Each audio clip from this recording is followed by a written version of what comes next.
Koikimedia, we're bringing the world closer to your doorstep.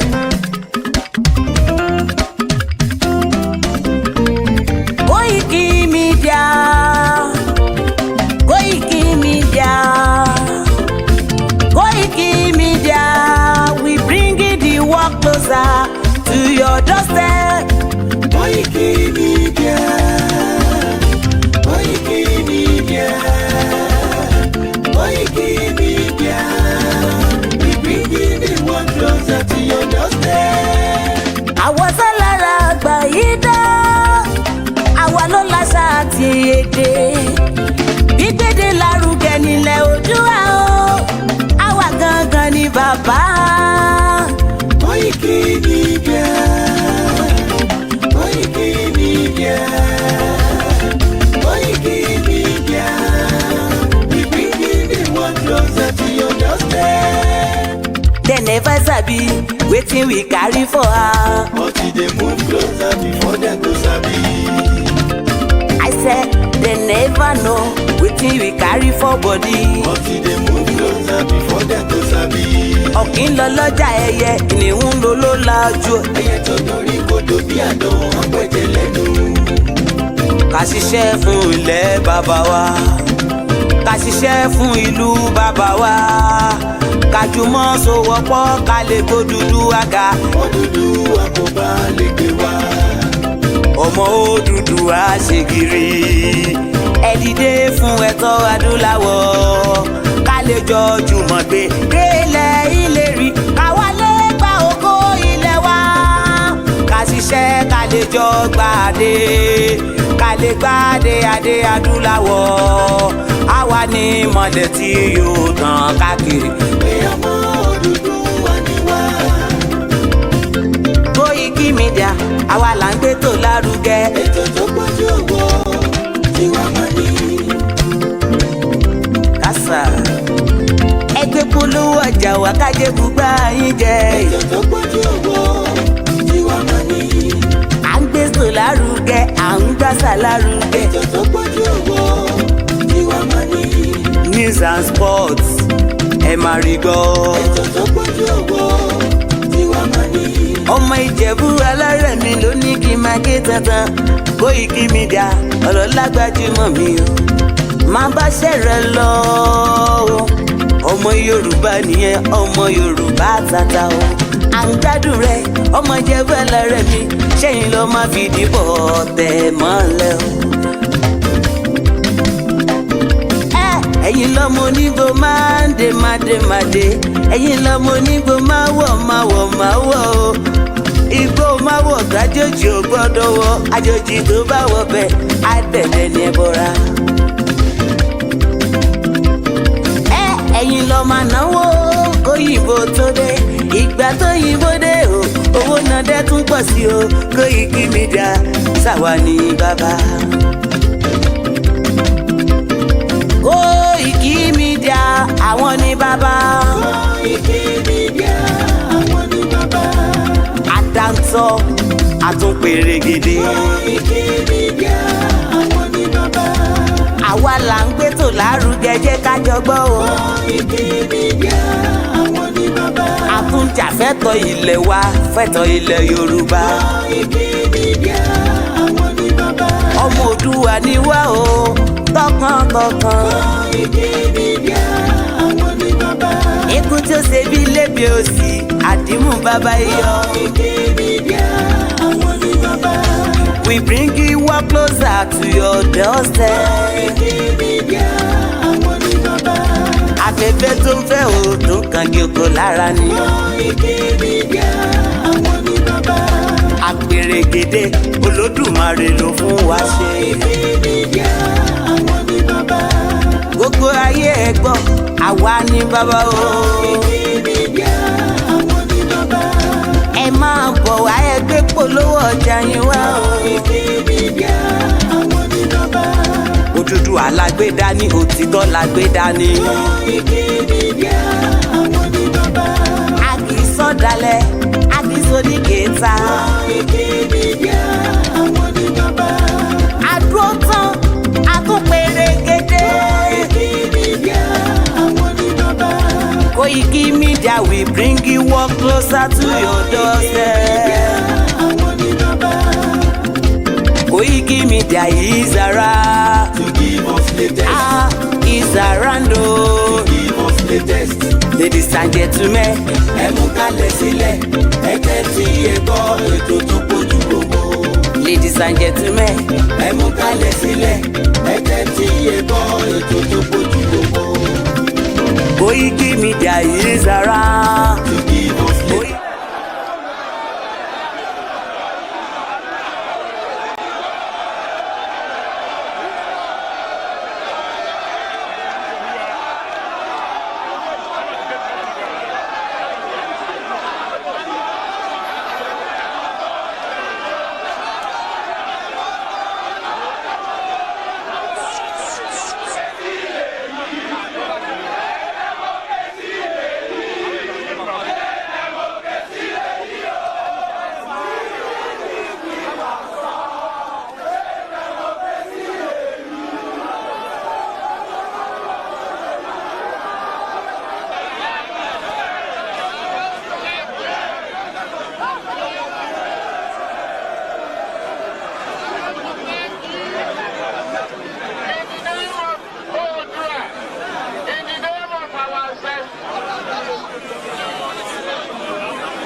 Perpetually. We thank you for that.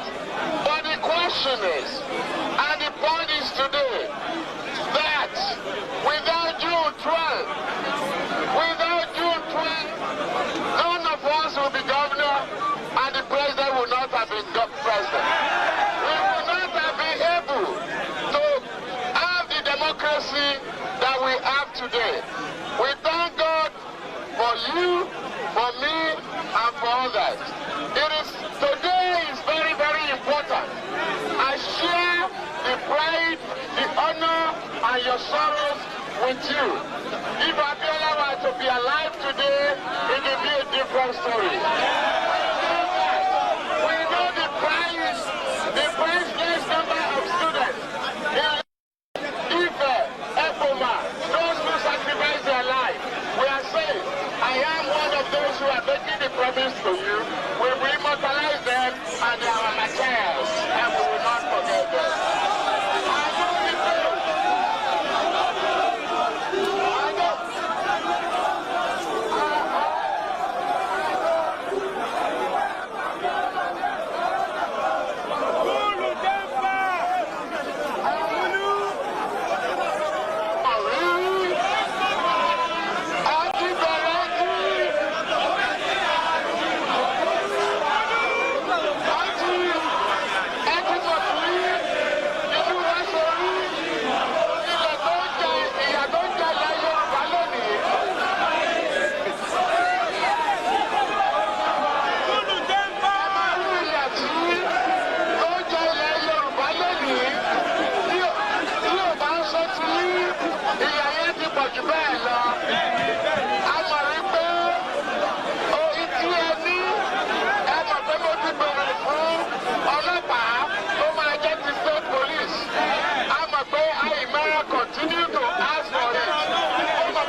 our students will not graduate and be wandering the street.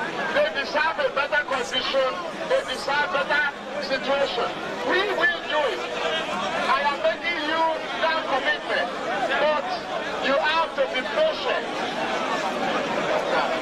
If you can tell me, any governor in this country, including the federal government, who has created 16,000 jobs in 1 year. I did.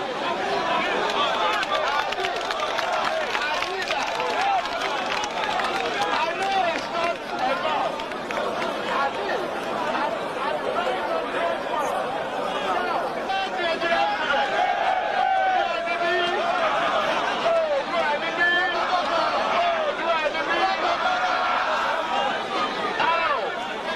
students,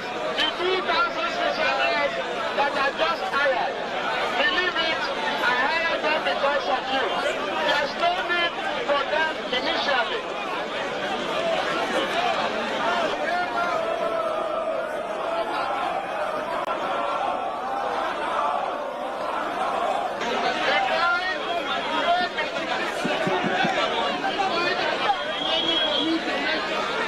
Before you is the fact.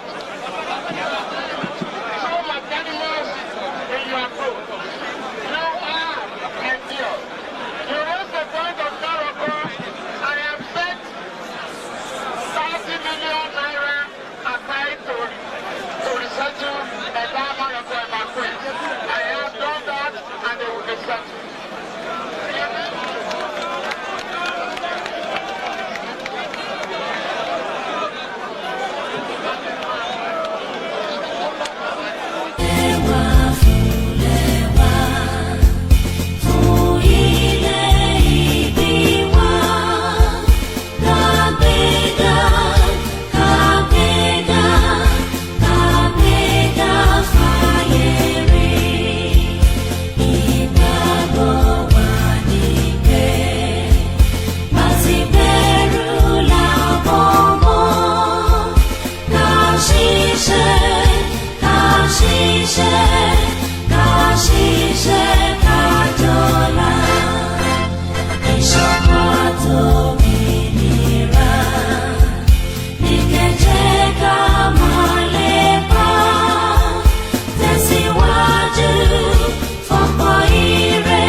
been sick of this problem. I have been sick of this controversy over living wage or minimum wage. And I believe that something is seriously wrong with the heads of many of our leaders. How can anyone who earns 200,000, 300,000, 400,000, 500,000, not to talk of people who earn 1 million, 2 million, how can they go to sleep in good conscience every day?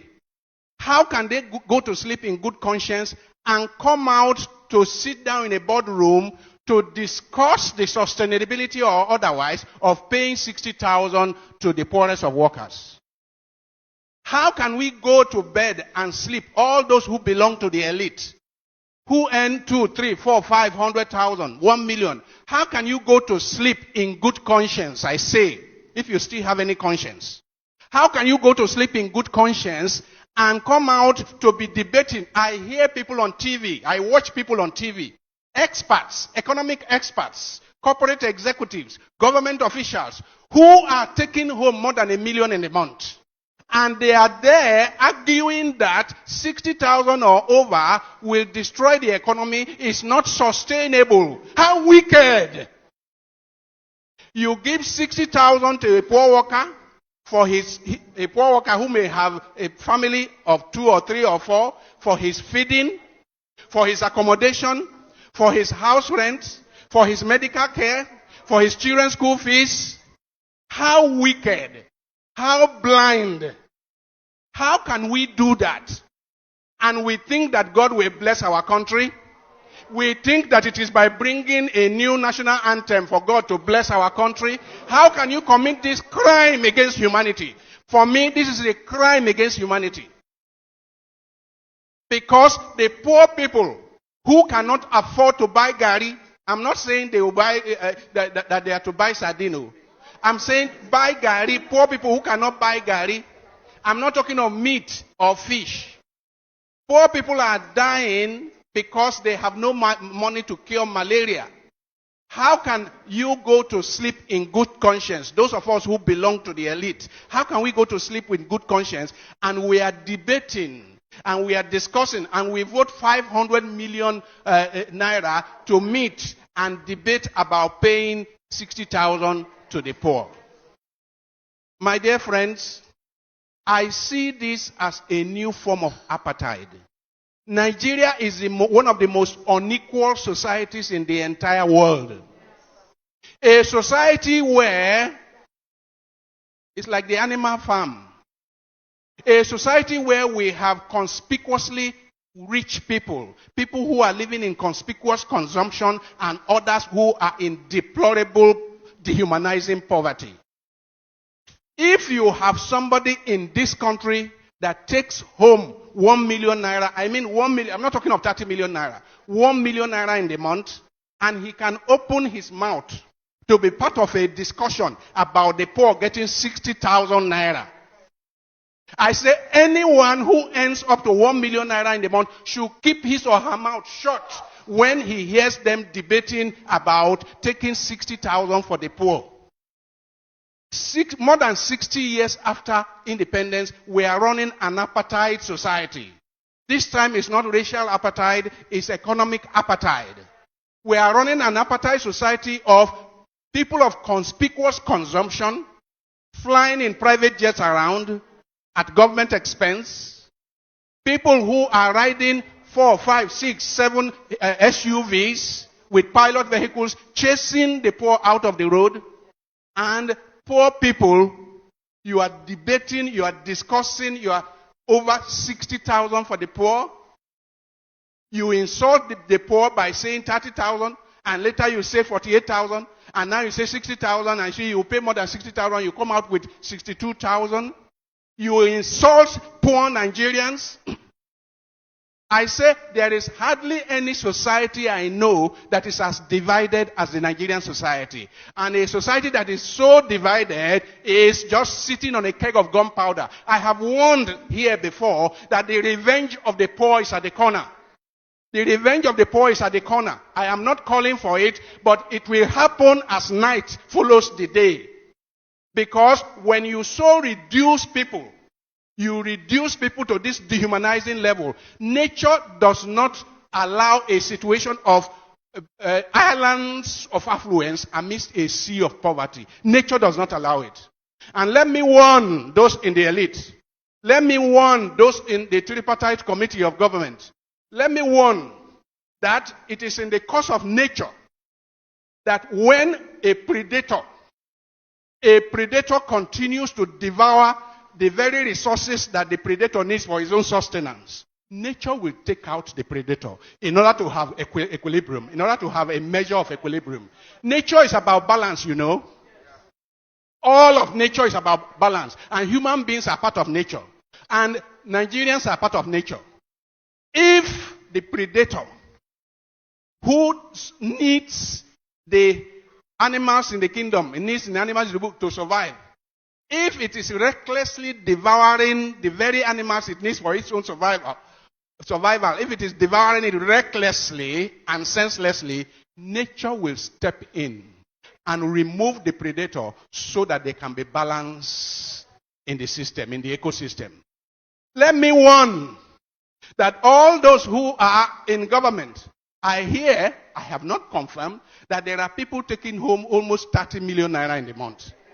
and you have the guts, and you have the temerity to sit down, and your conscience allows you to sit down to discuss about 60,000 naira for poor worker for the whole month, and you are the one that has all the opportunities of extra code and all kinds of perquisites of office. You sit down to discuss about 60,000, and that is all that the person will have in the month. You sit down to discuss this and come out and say, this is not sustainable. How is 30 million naira sustainable in that economy? How is it sustainable that the leader has 100 SUVs going with him to the airport? How is it sustainable? How is it sustainable that government leaders junket around the world? How is that sustainable? I say we are committing a crime against humanity. And if we do not repent and retrace our steps immediately, the revenge of the poor is at the corner. Do not hold me responsible, because while the devastation was on, I did not keep quiet. Do not hold me responsible, because while the madness was on, I did not sit on the fence. I kept on shouting that the revenge of the poor is at the corner unless we change our course. And if we do not change our course, we will end up where we are headed. And where we are headed is devastation, is destruction, is violent revolution. I rest my case.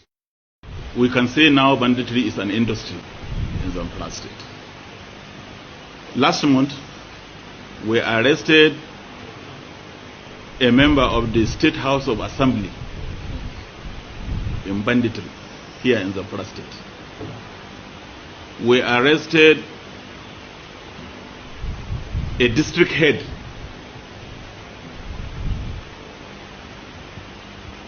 We also as well arrested a former local government chairman. So you can see that involvement of this class of people in banditry is making the situation to become more and more complex. So in essence, I can say that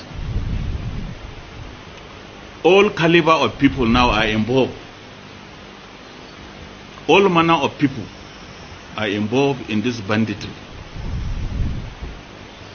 More alarming and more disturbing is the involvement of a district head in supplying drugs to the bandits. So in that respect, your presence here today, we can say now banditry is an industry in Zamfara State. Last month, we arrested a member of the State House of Assembly in Banditry, here in Zamfara State. We arrested a district head.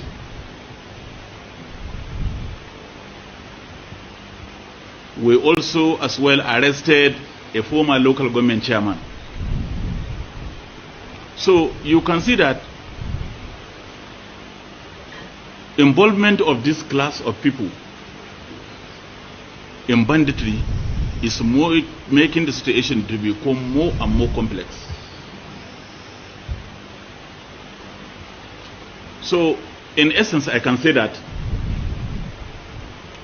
all caliber of people now are involved.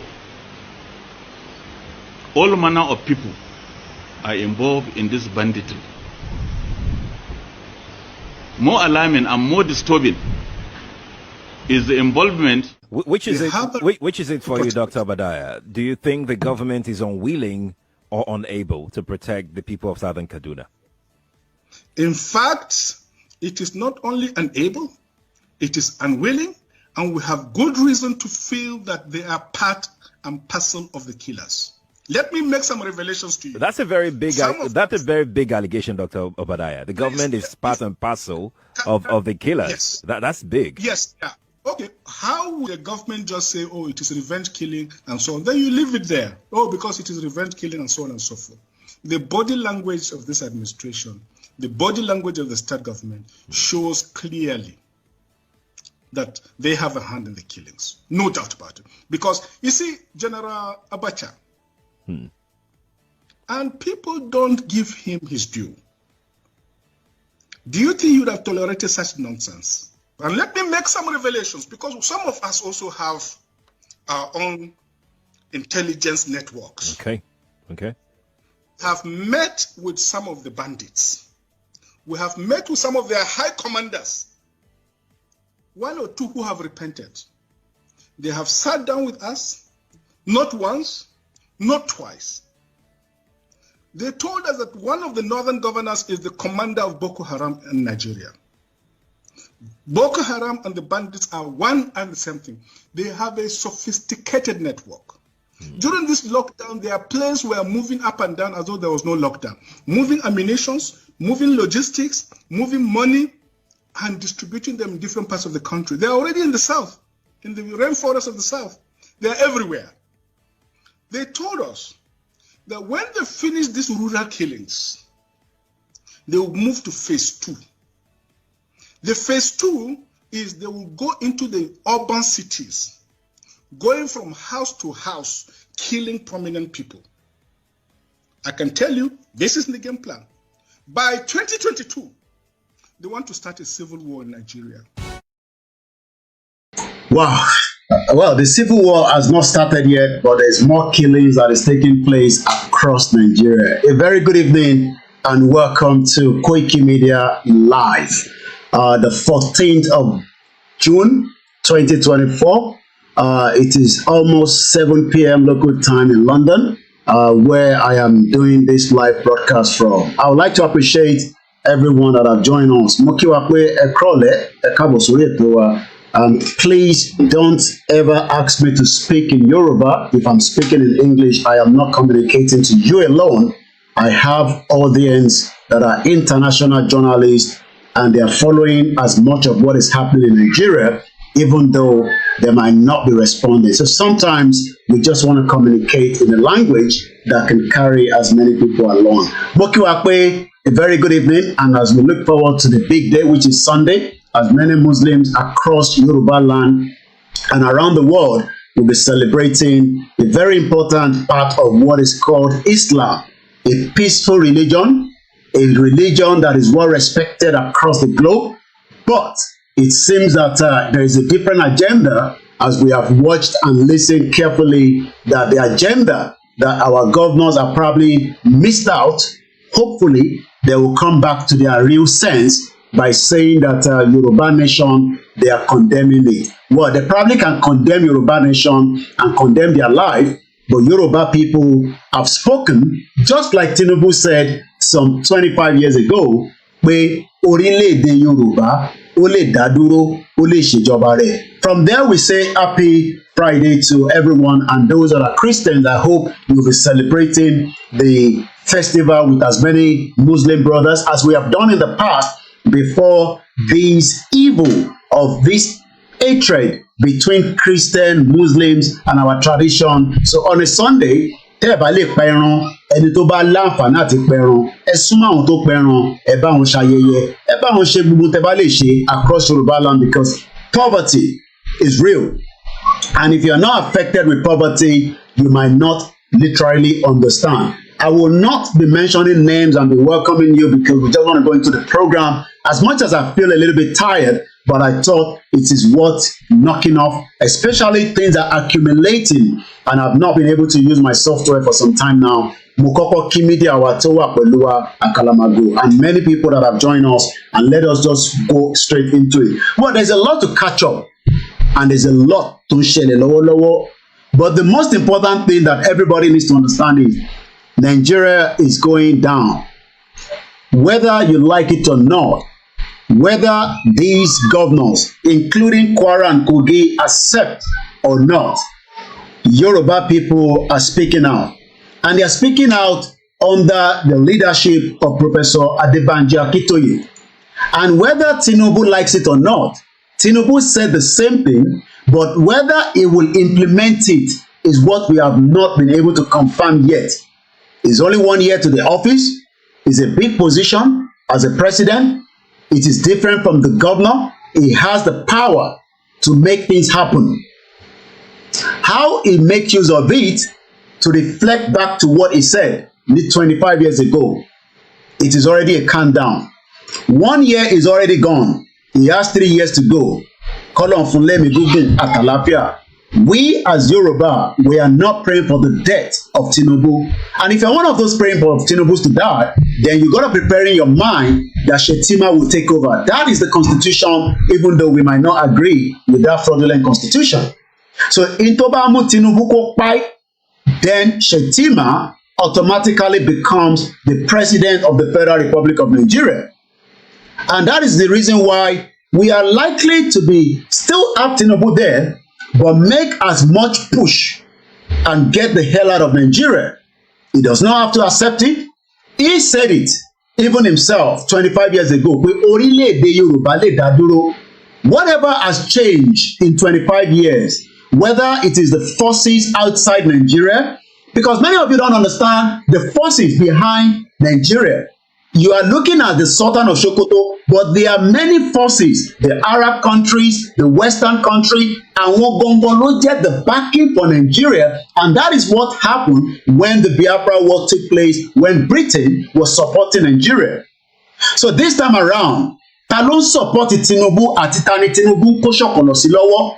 Is it France? Is it America? Is it UK? Who actually is President Tinubu leaning towards? We know that he might not lean towards the Arab like Buhari did, dead or alive. It doesn't matter whether Buhari died, he's still alive. It doesn't make any difference. Buhari killed 29,000 Yoruba people within 8 years, and including Osibajo. Both of them were working hand in hand.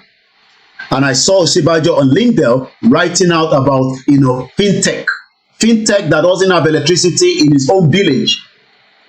Short man devil. So coming back to the discussion, Tinubu níbo lòun fì sí? Let's start with that. We have two very important people. Tinubu is important, whether we like it or not, to the Yorubas that believe in him, that it will change the dynamic and it will be the last president without us going back for another election, with the Northerners preparing their mind as El-Rufai is trying to prepare himself for that position, including many other Northerners. If you are thinking that Igbo will be president, you are dreaming. The North would rather not allow the Igbos to be the president. So they've been already cut out of Nigeria. So it is now between the Yoruba and the North. If you're thinking about the Middle Belt, they are not going to be the president.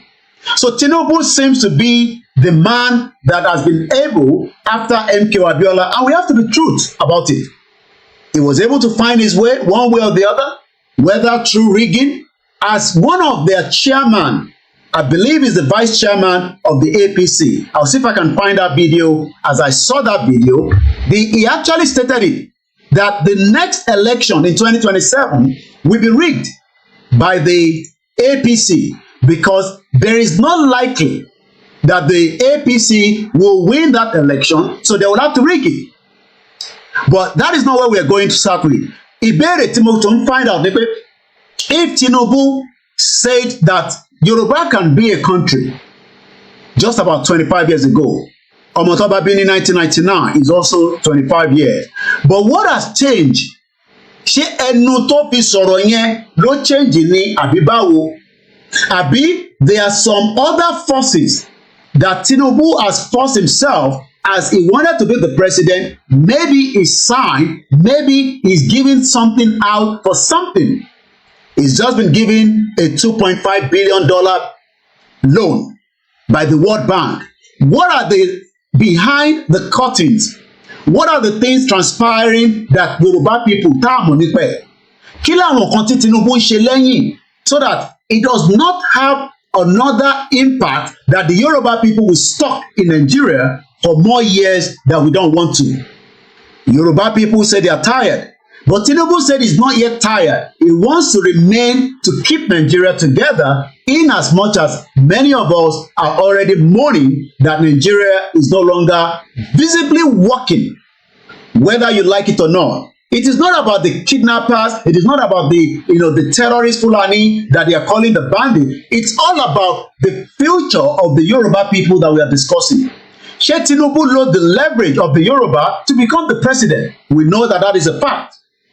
But before we go further, like I said, I believe, let me quickly bring this in so that we can just lock it together and understand that if anybody is thinking that Tinubu, that is the current president, would do something different, time is no longer on his side.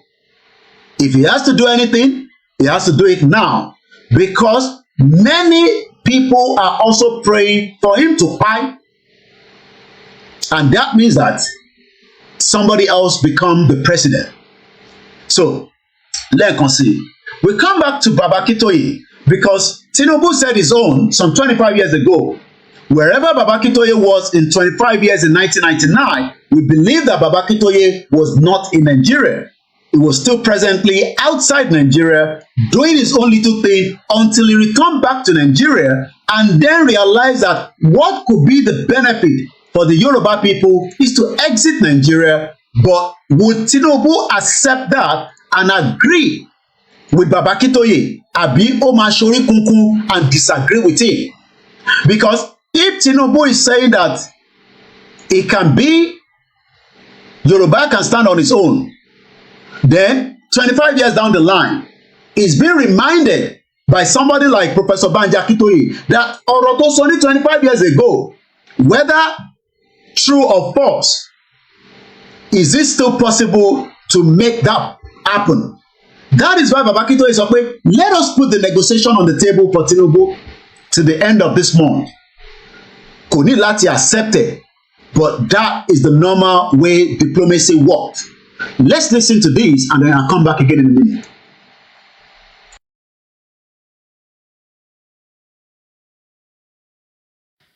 Did you voice these complaints with the president? Look, did he give any assurance? What kind of did he give you any assurances afterwards? Who? Did you voice these complaints with the president? Look, did he give any assurances after you voiced these complaints? I have not have access to him, and it's part of the reason why I said I'm going back to the trenches. Because the beauty of democracy is the fact that, look, we are all free. I mean, nobody, even under military, when we go to campaign, we get arrested.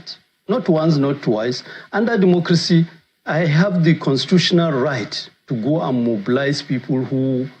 And we have to start the process of organizing. I mean, it's obvious that you're not the only person in your party. Certainly, I'm not. Yeah. The issue really is everybody is waiting for who will bear the cat. Mm. And for me, we have to break that ice and give people the confidence to really come together. I have said it, I don't hide it. APC as it is now and its government can only win election in 2027 if they rig. I don't see, based on what is going on, how citizens can willingly go and vote APC. Already, I mean, it's... That is the vice chairman of the APC, a criminal political party that have deceived Yoruba people, deceived Nigerians. So, ẹ jẹ́ ká padà sí the program itself. Nígbà tí Tinubu ń sọ̀rọ̀ yẹn, was it something that came from his heart? Ṣé nǹkan tó wá látọkùn ẹ̀ ni? Àbí he just preparing himself to become the president in the future, and then took advantage and told Yoruba people that Yoruba can leave Nigeria as he stated it 25 years ago.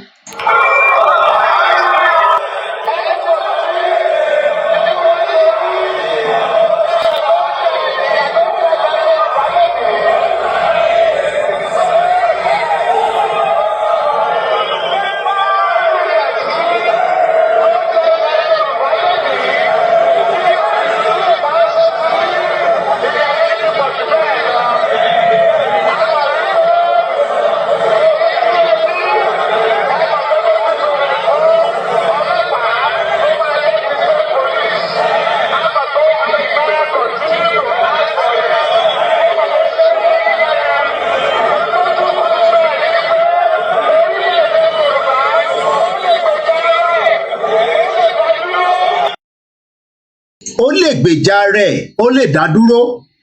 So that means that the president should be looking into our letter as against Buhari, because Buhari ò kì í ṣe ọmọ Yorùbá, ọmọ Fúlàní ni Gàmbàrí ni. So in tó mú Tinubu sọ̀rọ̀ yìí, that means he should respect Baba Akintoye letter and allow a kind of negotiation, a dialogue, a discussion, a roundtable conversation on the future of the Yoruba people. Or ṣé Tinubu máa wà adamant? Is he going to push and continue to push until Nigeria sink further than what it should not be? Tinubu can be the last president, but is he going to do it, or are there going to be more elements of evil people? And I'm talking about the European, the Western agenda that still want to maintain a status quo of a fraudulent country that they are benefiting, and then they are calling us Nigerian culture, which we know that there's nothing called Nigerian culture. Baba Akintoye stated clearly that the good news for prosperity is the same thing Tinubu saw, but it seems that Baba Akintoye has been able to explain it further for Tinubu that look, àwọn ọmọ Yorùbá ò mọ purpose tó ṣe jẹ́ kó lọ. Maybe this time around, with this good news, who should we believe among the two leaders? Tinubu is well loved by many Yoruba people. You cannot deny that. But among the two of them, one spoke about 25 years ago. One is now speaking presently and telling us that in tó lè mú kí Yorùbá kó ní àṣeyọrí òun ni pé kí Yorùbá dá dúró nínú Nàìjíríà. So ìkan sọ fún wa ní 25 years ago pé Yorùbá lè gbèjà rẹ̀.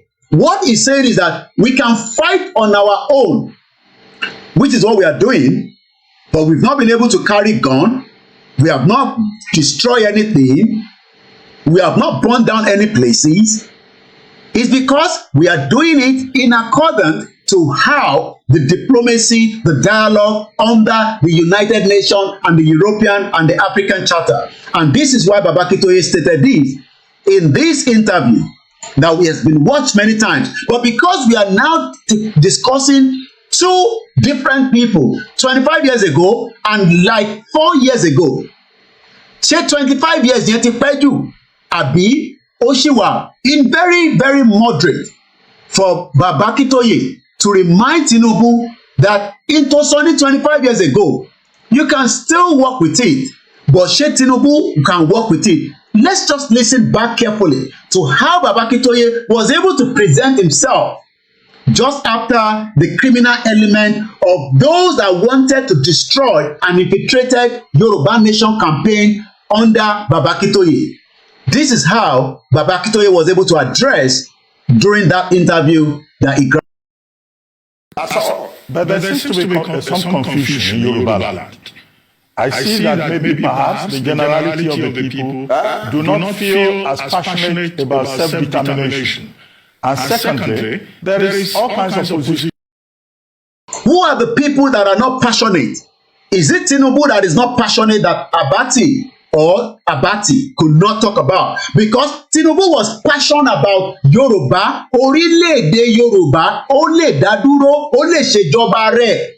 Kí ló wá mú Tinubu kó má tí vegbẹ́nu lé lórí? Time will tell in the next 16 days. Because if Tinubu failed, and I pray he doesn't fail to acknowledge a letter from the leader of the Yoruba self-determination under the same thing tí Tinubu náà sọ̀rọ̀ lé lórí in 1999. That is the genesis of a failure to start with. I am not talking about the Tinubu fixing Nigeria or not. If he fixes Nigeria, it is fine. It is not going to stop Yoruba people láti exit that crazy shithole country that many of you think that can still work.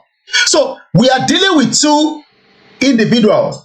One is a very elderly statesman that has seen the vision, that has worked with the late legend Jeremiah Awolowo. One was also one that worked with most of them, but is now the leader of a political party that has become the president.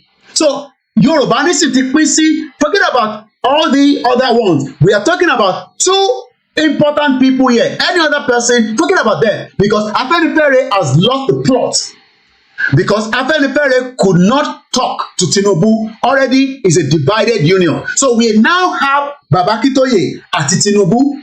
Tinubu is the one pushing the narrative that Abati is telling Baba Akintoye that Abati to Sonibiba again.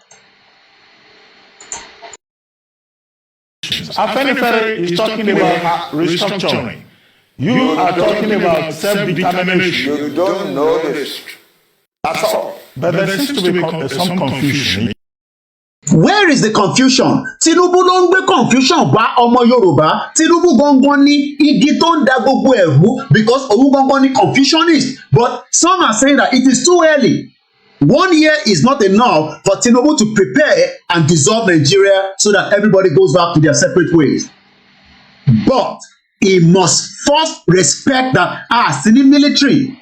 It was the same military ló gbé Tinubu sá kúrò ní Nigeria that he was almost going to be killed. He ran out of Nigeria, he survived it, he came back. So if Tinubu failed to respond to Baba Akintoye's letter, then we have the right to move out and continue our more campaign on the street of every part of Yoruba land without Tinubu stopping us. And if Tinubu decides to stop us, then they are preparing for what the pastor said. I am not going to tell you what the pastor said. That is what I told you at the beginning, so that some of us can start preparing our mind. Because tabajade tó di pé wọ́n yìnbọn ọmọ Yorùbá kan again, then that means pé agenda Tinubu ni pé he wants us to remain in Nigeria. He doesn't have to accept us, but he must allow a peaceful demonstration of people that disagree with his own view to keep us in Nigeria. But gbogbo eléyìí nísìn is about timing. We have 16 days. Tinubu ò gbọdọ̀ sọ pé òun ò rí lẹ́tà yẹn, kò dẹ̀ gbọdọ̀ sọ pé òun ò mọ̀ nípa ẹ̀. If that comes up, that means the Tinubu that many of you are supporting is also another hidden agenda to keep Yoruba people inside Nigeria. Look, asking for a dissolution of Nigeria, if Tinubu accept our letter, then we can start discussing. The discussion can take, months, years. It's not going to happen overnight. But for the fact that we can present our own committee, he can bring his own committee, we will go to a neutral ground, even if it's Qatar, even if it's anywhere, with United Nations, African Union, European Union, to start discussion. That is the beginning and the genesis of how Yoruba will pull out. But tí Tinubu bá ní kò sí nǹkan tó lọ ṣẹlẹ̀, tóun náà dẹ̀ fẹnu ara ẹ̀ sọ ní 25 years ago, he is preparing for the worst case scenario that we are avoiding.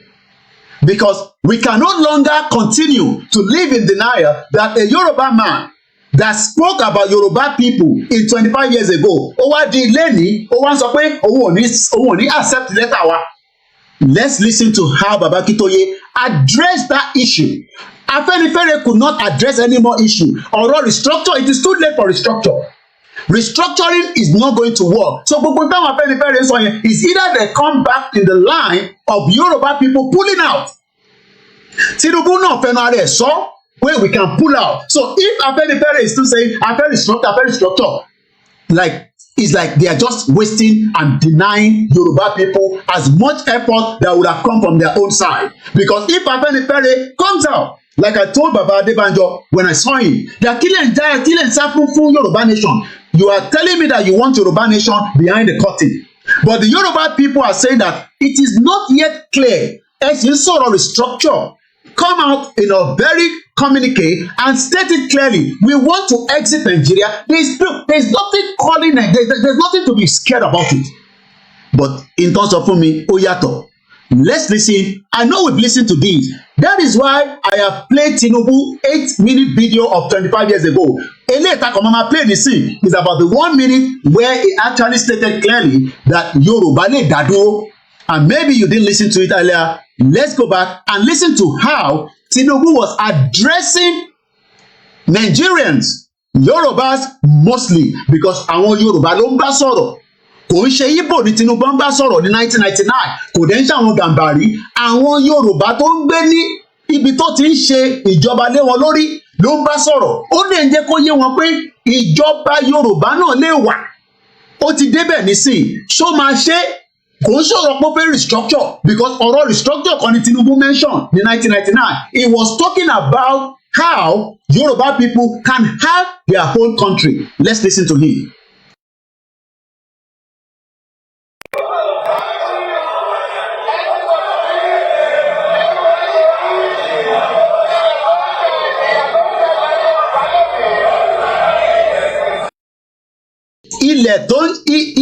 Ìyà tó ń jẹ ọmọ Yorùbá lẹ́yìn, you will wonder that 25 years ago, yes, maybe they were just starting back, the military destroyed so much, and the military destruction of Nigeria is the backing of the European and the Western country. Because àwọn ló ń fueli àwọn military yẹn because they were making use of many money that could not be accounted for. If we have to go and start doing auditing throughout the period of how the military were running the affairs of Nigeria, you will be asking yourself how much money got stolen out of Nigeria that end up in the European banks and the most countries that are still supporting the agenda of Nigeria to remain one. Because while the military were there, they were giving us the impression, military regime is not good, but make sure that you just allow a proper system to continue to operate. And they knew that the military agenda was not good for a country that is so divided at the beginning.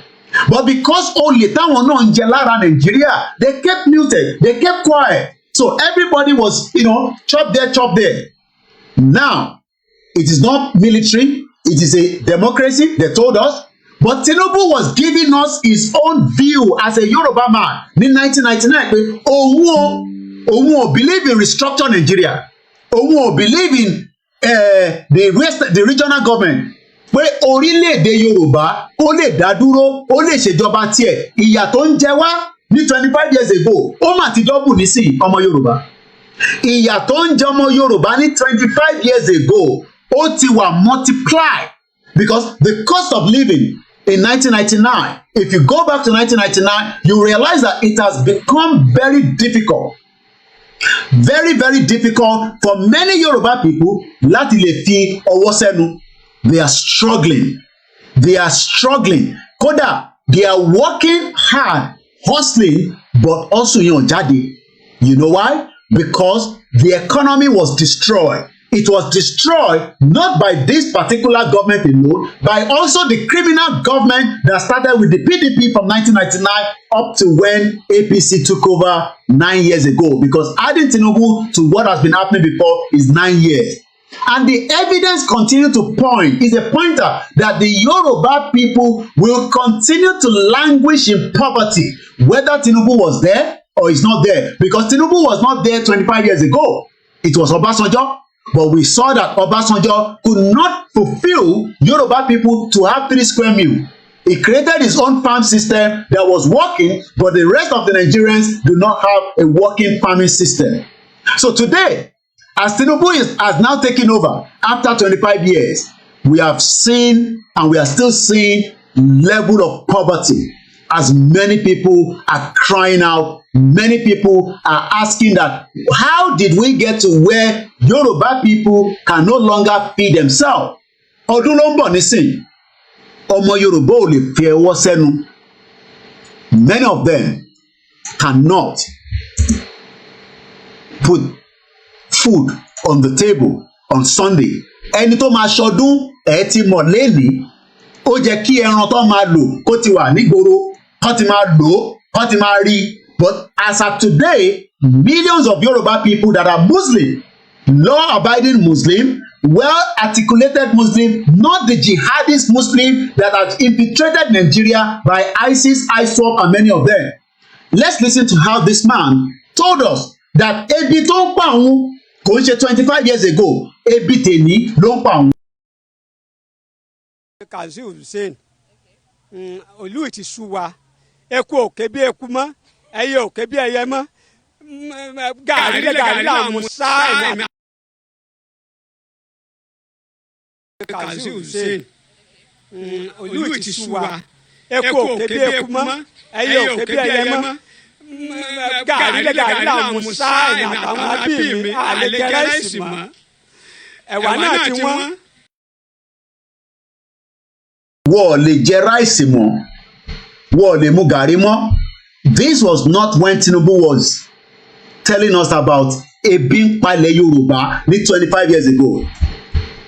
We are talking about another 2 decades, and it don't exist nígbà tí Tinubu ò sí ní power. Òun la ṣe ń feel lẹ́nìí. Why are we still feeling it? Àwọn kan ní it is too early to start blaming Tinubu because Tinubu is not the one that have brought Nigeria to its knee. No, you are lying. Tinubu brought a evil man, a monster, a criminal that should be handed over to the ICC, known as Buhari, a man that destroyed Nigeria further than any other president that we have witnessed in that shithole country you call Nigeria. So Tinubu must be blamed. He must be even blamer than anybody. Because when the man said we cannot blame Tinubu, we have to blame Tinubu for bringing a Fulani man because Tinubu wanted to be president, so he submitted himself to the north for Buhari to come and suffer us and make sure that all our territories can no longer become viable in terms of farming. So bàbá tó ń sọ̀rọ̀ yìí kò ń ṣe 1999 ni bàbá yìí sọ̀rọ̀. Bàbá yìí sọ̀rọ̀ débi pé ẹ̀yin tẹ́ kàwé Awólọ́wọ̀, Tinubu kàwé Awólọ́wọ̀. Tinubu also took advantage that he was part of Awolowo free education. But today, bàbá yìí máa ń sunkún, bàbá yìí máa ń kígbe síta, kò ń ṣe 1999. Bàbá yìí sọ pé in tí Tinubu sọ ní 1999 ẹ̀kọ́ àtàrọ̀. In tó sọ ní 1999 kò mà tí ì múṣẹ. Àwọn kan ní no, 1 year is just too early. We have to give Tinubu more time. Well, time is not behind or waiting for anybody. Let's listen to this man as the man was mourning. And it's not just one man. We're talking about over 30 million Yoruba people. They have to wait for somebody to give them 1,000 naira, to give them 2,000, 10,000 today, and hopefully they'll come back another day. And even some of them might be lying, but 30 million Yoruba people are already in the same situation like the people in Sudan and Somalia as I speak to you today.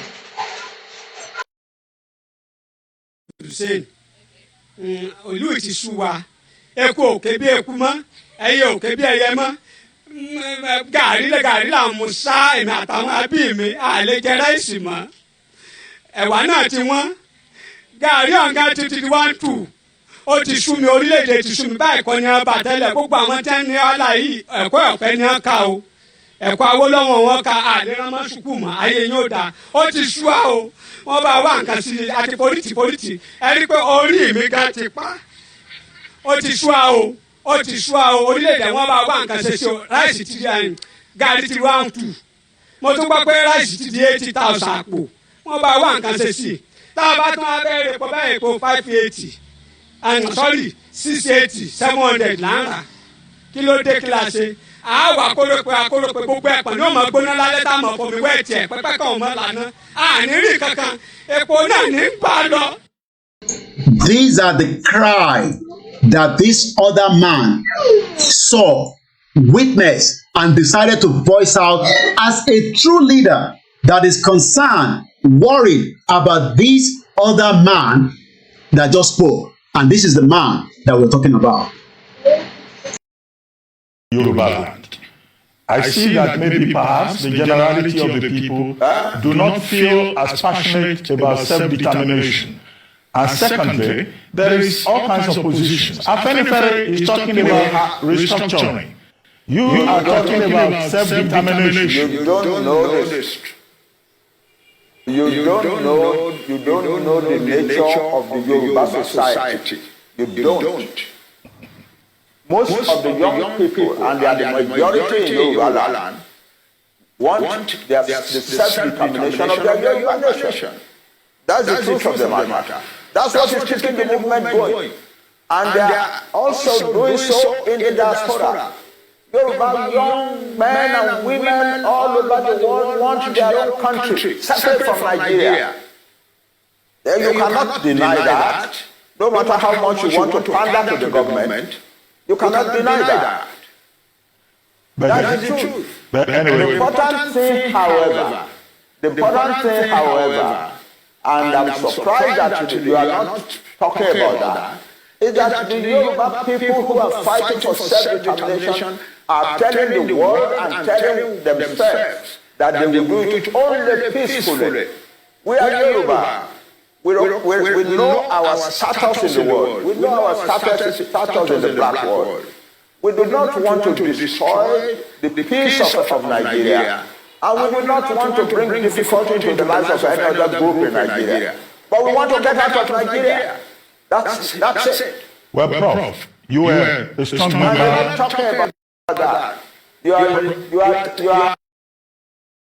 And we want to get out of Nigeria. So now, Yoruba, I want us to go into a thinking conversation. Tinubu, that many are expecting something out of his own government.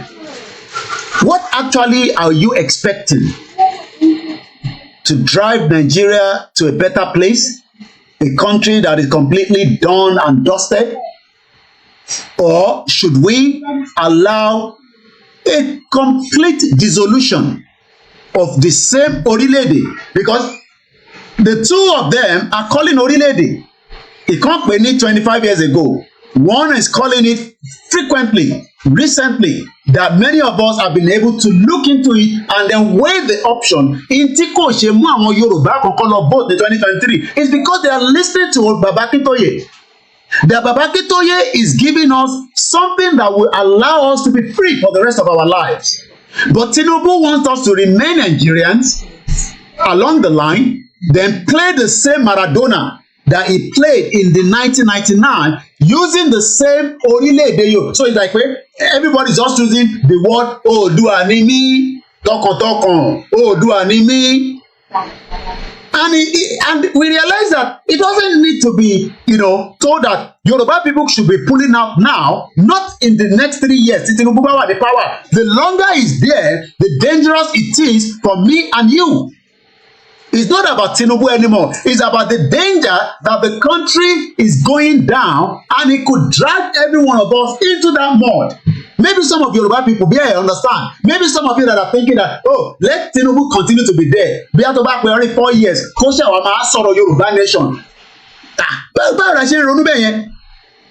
Irú ronú wo nìyẹn? We should be talking about how Tinubu should be dissolving Nigeria right now, not in the next 3 years, not tomorrow. It should be discussion now. That discussion starts from the 30th of June with a letter that has been presented to Tinubu by the leader of the movement.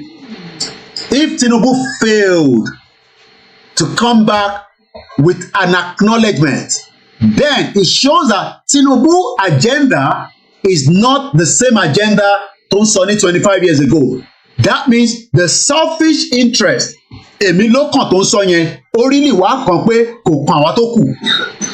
And that means that Tinubu must beef up and prepare for the Yorubas that would then demand that same right, which might be more than the others that we have done in the past. And what I mean by that is there will be much more rigorous rally and protest that will be pulling out in the Yoruba land to prepare our people so that many of them can be carried along.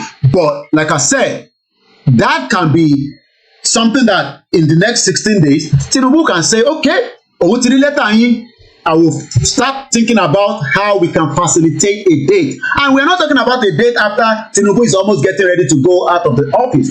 It has to be done as quickly as possible because it is a matter of urgency.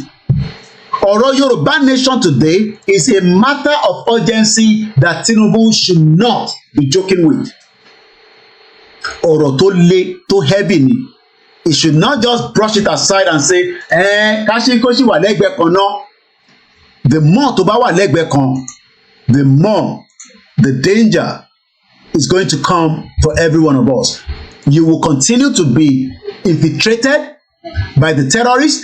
Tinubu will not be able to stop them because Tinubu does not have the will and the power to stop the Fulani agenda from the Sahel coming into Yoruba land and every part of Nigeria. So Tinubu gbọ́dọ̀ ẹ̀jẹ̀lẹ́yìn tí ẹ̀ ń sọ pé kí Tinubu let's give him more time. The more time we are giving, the more it could be dangerous for me and you. It does not matter whether you are a diaspora that is outside or you are a Nigerian Yoruba that is inside. Gbogbo wa will be very, very affected. Firstly, the agenda is clear. We have listened to the late Malapi Obadia. We have listened to many evidence. I have just shown you evidence at the beginning. And I can just remind you that those evidence are clear that the agenda of the Fulani terrorists is to take our land, take our resources, and if possible, drive us out. The more Tinubu bá ń delay ọ̀rọ̀ yìí, the more the agenda is still stronger for them. Because at the moment, Tinubu has at least the edge to say, okay, ẹ jẹ́ ká sọ̀rọ̀. But if the agenda tó ṣe pẹ̀lú àwọn north, because we don't know what is the agreement between Tinubu and the north and the west and the east and those outside that are controlling Nigeria as proxies. Because we are seeing them talking about, oh, we are building embassy there, we have Nigerian culture, and as I was looking at the British High Commission in Nigeria today, I kept wondering myself, ṣé àwọn people ìtẹ̀ rò pé ọ̀dẹ̀ ní gbogbo wa ni? If you are able to do what you did some years back, we are now much more exposed to evidence that bears that your destruction in Yoruba land today, ẹ̀yin lẹ destroy it. And I want us to follow this conversation by the British High Commission in Nigeria as they were continue to tell us that, oh, if you want to export cotton to UK, if you want to, let's watch it together. But before that is coming up, let's just listen to this. By the time I come back, I'll take you straight to the British High Commission on the X, on their post in the last couple of days. My name is OLAYOMI KOIKI. This is Koikimedia, bringing the world closer to your doorstep. Remember that it is important that media is well supported for the work that it is doing, whether you agree with it or not. Gbogbo àwọn media ńláńlá tẹ̀ ń rí yẹn, they are well capable to make as much noise, whether through their satellite beam, whether through their other means. This is the same thing you should be looking up to Koikimedia. We need to penetrate every hooks and corner of Yoruba land with a message of the Yoruba people that wants to exit Nigeria as quickly as possible without being deceived by what the agenda of the governors that are saying that they're condemning the Yoruba nation as if they're condemning their lives. Because Yoruba nation cannot be condemned. Tinubu talked about it 25 years ago, and there's nobody that can stop that same thing. But let's go back and watch this, and I'll come back in a minute. We can say now Banditry is an industry in the state. Last month, we arrested a member of the State House of Assembly in Banditry, here in the state. We arrested a district head.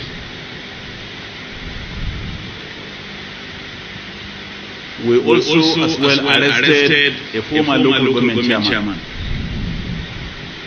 So you can see that involvement of this class of people in banditry is more making the situation become more and more complex. So in essence I can say that all caliber of people now are involved. All manner of people are involved in this banditry. More alarming and more disturbing is the involvement of a district head in supplying drugs to the bandits. So in that respect, your presence here today, we can say now banditry is an industry in the state. Shout out to you, Kunle Bakers, for the super chat, and thank you so much. I hope you're doing very well. Thank you. Keep sharing and also continue to comment. And if you have not done a thumbs up, that is the only thing you can do to keep the algorithm to know that what we are doing here, is working. Now, this is the British High Commission in Nigeria, known as at UK in Nigeria on the X. Let's go to June 7. According to the British High Commission, are you a Nigerian? Number one, we are non-Nigerians. We are Yoruba until you created a formula to call us Nigeria, which is a crime scene. There was nobody called Nigeria as at 1913. There was nobody called Nigeria as at 1912. Nigeria only became existent through a fraudulent system by your country, known as Britain, to force millions of people that have no reason to be together. They could have been separately. And like I told you in my discussion that I talked about some few days back, I talked about a couple of things. I have them here. I'm just going to show you quickly. We talked about the British High Commissioner to Nigeria, known as Lord Tolo. Let me give you some of the screen quickly as I have them here ready for us, and then we'll come back there. So I'm going to say Lord Tolo. Lord Tolo told us that he regretted that Nigeria should never have been a country. This is the man. I've talked about it, but we've not been able to. And you can see again, Tabanike support. The Guardian is another very powerful newspaper in UK. It is saying the same thing that I talked about. Support the platform. Give us your donation so that we can be able to do more when it comes to our platforms. You can see right there.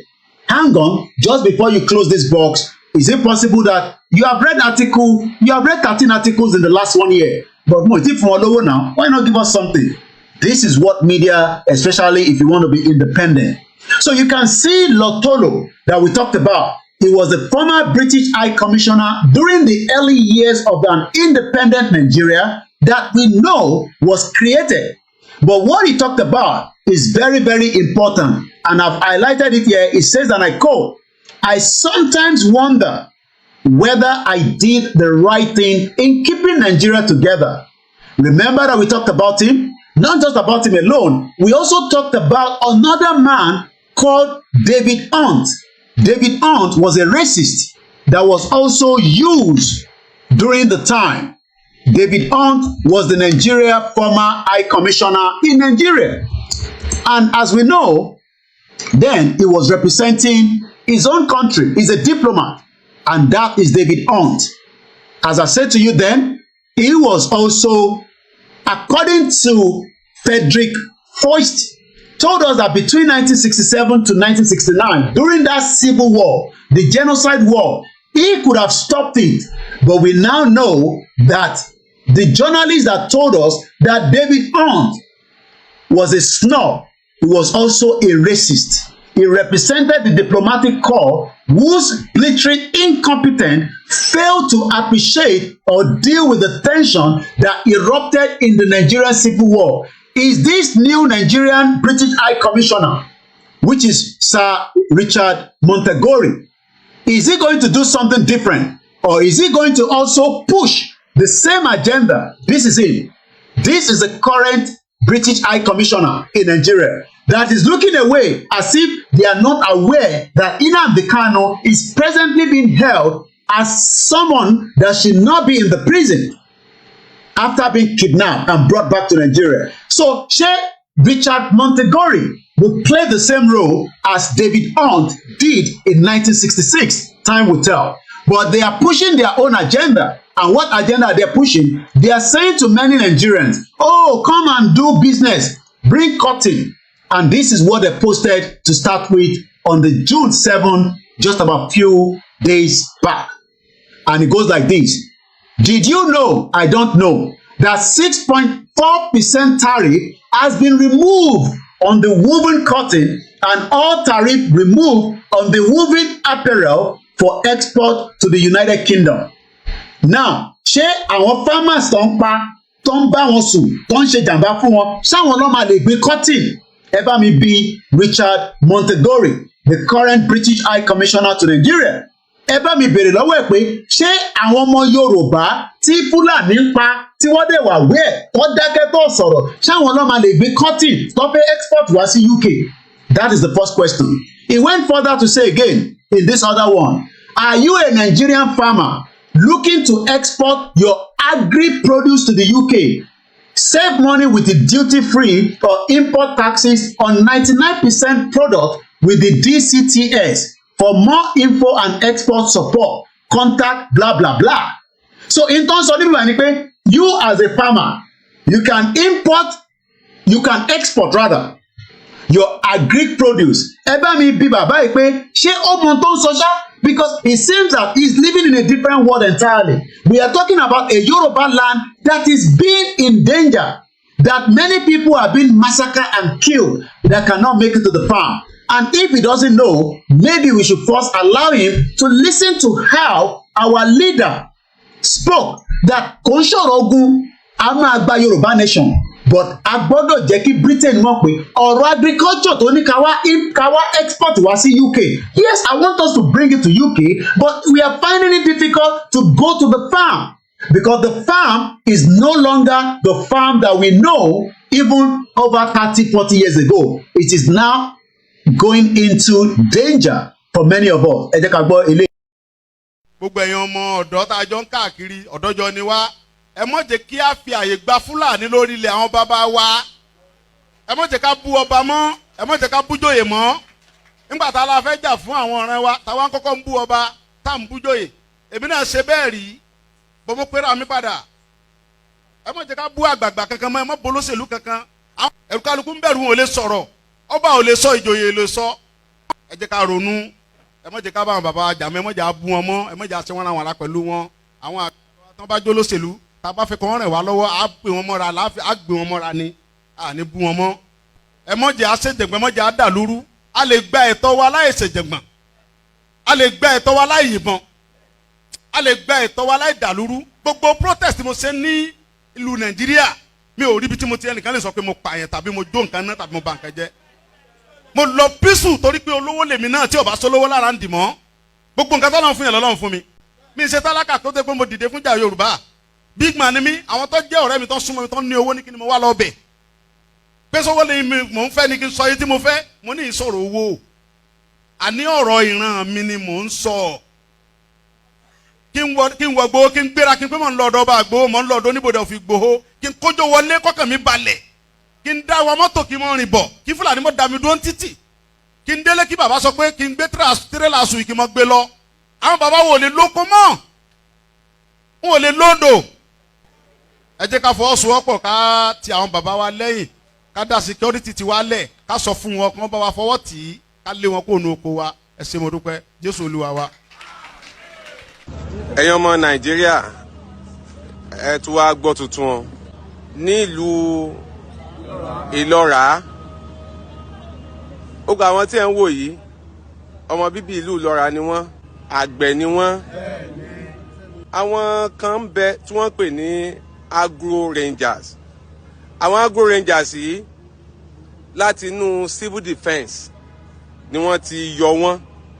Àwọn yẹn ni wọ́n rí sí àwọn àgbẹ̀ àti Fúlàní bí wọ́n bá fi màálù jẹko. Can we ask the British High Commissioner whether he knows what he's talking about? Whether he's aware of the danger that his own country has forced us into with these criminal terrorist jihadists that have destroyed the Yoruba land and also other part of Nigeria. And they are now talking about export of agro produce. How do you export agro produce when farmers cannot get to the farm? Am I confused? Am I confused? Am I confused? Because this man known as Richard Montegory, remember that another British High Commissioner in 1966 failed to allow what could have been something that could have been resolved that led to the Nigerian Civil War. He was incompetent. He failed to appreciate or deal with the tension. He lied. Is it going to be the same thing with the current British High Commissioner known as Richard Montegory? Richard Montegory is talking about how we can bring agri-produce to United Kingdom. But what he has not been able to tell us is what and how do we grow all this agro-produce? Ọ̀nà wo la máa fi grow ẹ̀? This is his face. Ojú ẹ̀ lélẹ̀. Ẹ bá mi bèrè lọ́wọ́ Dr. Richard Montegory, the British High Commissioner to Nigeria, a former UK Executive Director at the World Bank, and I'll be telling you also what he said about the new loan tí Tinubu ti lọ gbà, which is 2.5 billion. So that means they are the same agendarists, and we're not in the same set of people. He was a former UK Executive Director at the World Bank. The Owa nínú òun dùn bí wọ́n ti yá Tinubu lówó. We're gonna come back there. I am first dealing with him telling Yoruba people, Igbo people, Hausa people that you can bring your agri-produce. Kí ló mean by that? Your banana, your palm nut, your cotton, your guguru, your epa, whatever that you are growing in Yoruba land, you can bring it. Yes, it's a business opportunity. If I want to do that, but the problem is, àwọn tá a fẹ́ gbéṣẹ́ yẹn fún nílẹ̀ Yorùbá, they are in danger. They are telling us that they are being killed. They are being forced out of their farm, and the evidence are there. But the Dr. Richard Montegory doesn't seem to be seeing it, but behind him, you can see that he's showing the north, because this is the north. I can tell you that because I can look at the structure, I can look at the people. This is not the Yoruba land. Bóyá àwọn north ló ń bá sọ̀rọ̀, mo rò pé ó ń bá Yorùbá sọ̀rọ̀. Ẹ̀yin ọmọ Yorùbá, wake up. I am telling you, there is an hidden agenda to keep Yoruba people from not able to sustain in the food security. Gbọ́ mi dáadáa. There is an agenda that keep the North going to feed us and then delay food coming into Yoruba land. Then they want to start export. Remember that the North told us that they will cut out bringing food to the Southwest. We are sitting on a keg of gunpowder with food security. But adẹ̀ ń sọ fáwọn bàbá pé ẹ jọ̀ọ́ ẹ ti bá wa ṣe summit kan. Ẹ bá wa ṣe completion of that summit, that security summit, so that we can then decide what to do. Because all these governors, all these criminal governors, I don't think they understand that Yoruba food security kò ń ṣe tó kọ̀ wá máa sọ ní ṣẹpẹrẹ. Yoruba people in Ilora wants to export their produce to UK now. Ṣebí Yorùbá ló pọ̀ ju UK lọ, ṣé Hausa ló wà ní UK ni? We have more Yoruba people that are living in UK. So àwọn tó wà ní Ìlọ́ra and across all the Yoruba countries, I mean the state, from Kwara to Kogi, all the way down to Ekiti, Ondo State, wọ́n fẹ́ produce so that they can export. And then we can bring it down here and sell it at all the market across the United Kingdom. But they are having difficulties. They are having problems and issues getting into the farm. We are not even talking about the bad road network. We are talking about the biggest threat in the history of mankind. People that have now leveraged their weapon and want to force people in Ilora out of that community. Let's go back to that video. My name is OLAYOMI KOIKI. This is Koikimedia Live. Àbí nǹkan kan ṣẹlẹ̀ nípa àgbẹ̀ àti Fúlàní, orúkọ yín àti tó ṣẹlẹ̀ gan-an ní pàtó. Orúkọ mi ni Awóyadé Samuel Olúyẹmí láti ìlú Ìlọ́ra. Níjẹta tí bàbá lọ sóko. Bàbá wo? Bàbá Pópó Ọláyíọlá. Bàbá lóko láti lọ nú sàkásù nínú oko wọn. So bàbá nígbà táwọn dóko, àwọn ti bá àwọn Fúlàní nínú oko àwọn. Báwọn ti wá yọ lọ́ọ̀kan, ní a bá ń sọ fáwọn pé àwọn pẹ́ ẹran àwọn, àbá ń pẹ́ ẹran pípa báwo ni, ní a bá ń pèsè bí oògùn tí ìwọ́dà oko ni. Fúnra Fúlàní náà lọ bẹ̀rẹ̀ tí ń sa oògùn. Tó bá dúró bí báyìí, yóò sa oògùn. Tó bá bọ́ bẹ̀rù yóò sa oògùn. Ní sa oògùn bàbá jà. Àwọn ò dá oògùn sóko àwọn ọmọ kankan nípa oògùn. Ìyẹn ti ń sọ lọ́kọ̀ pẹ́ náà lọ́ bá pe àwọn agbórinjà. Àwọn agbórinjà bá dé, ìyẹn bá ti gbé bàbá. Ìyẹn àwọn tó wà ní Ọ̀yọ́. Àtọ̀yọ́ ìyẹn ti wá gbé àwọn bàbá sí Ìbàdàn. Ìyẹn lánàá. Too much. We have now understood the game, the globalist agenda according to Keke Okos. Baba Moses Olarinoni, 12-month calendar is even big enough to change things around or to start a new wave of thinking right. Yoruba nation only. let's go back to Dr. Richard Montegori, the British High Commissioner in Nigeria, as he continued to push that we should export agri-produce. I don't know who he's communicating with. I don't know who he's talking to, whether he's talking to the north, the southeast, that they've kept their citizen that he's not talking about, which is Nnamdi Kanu.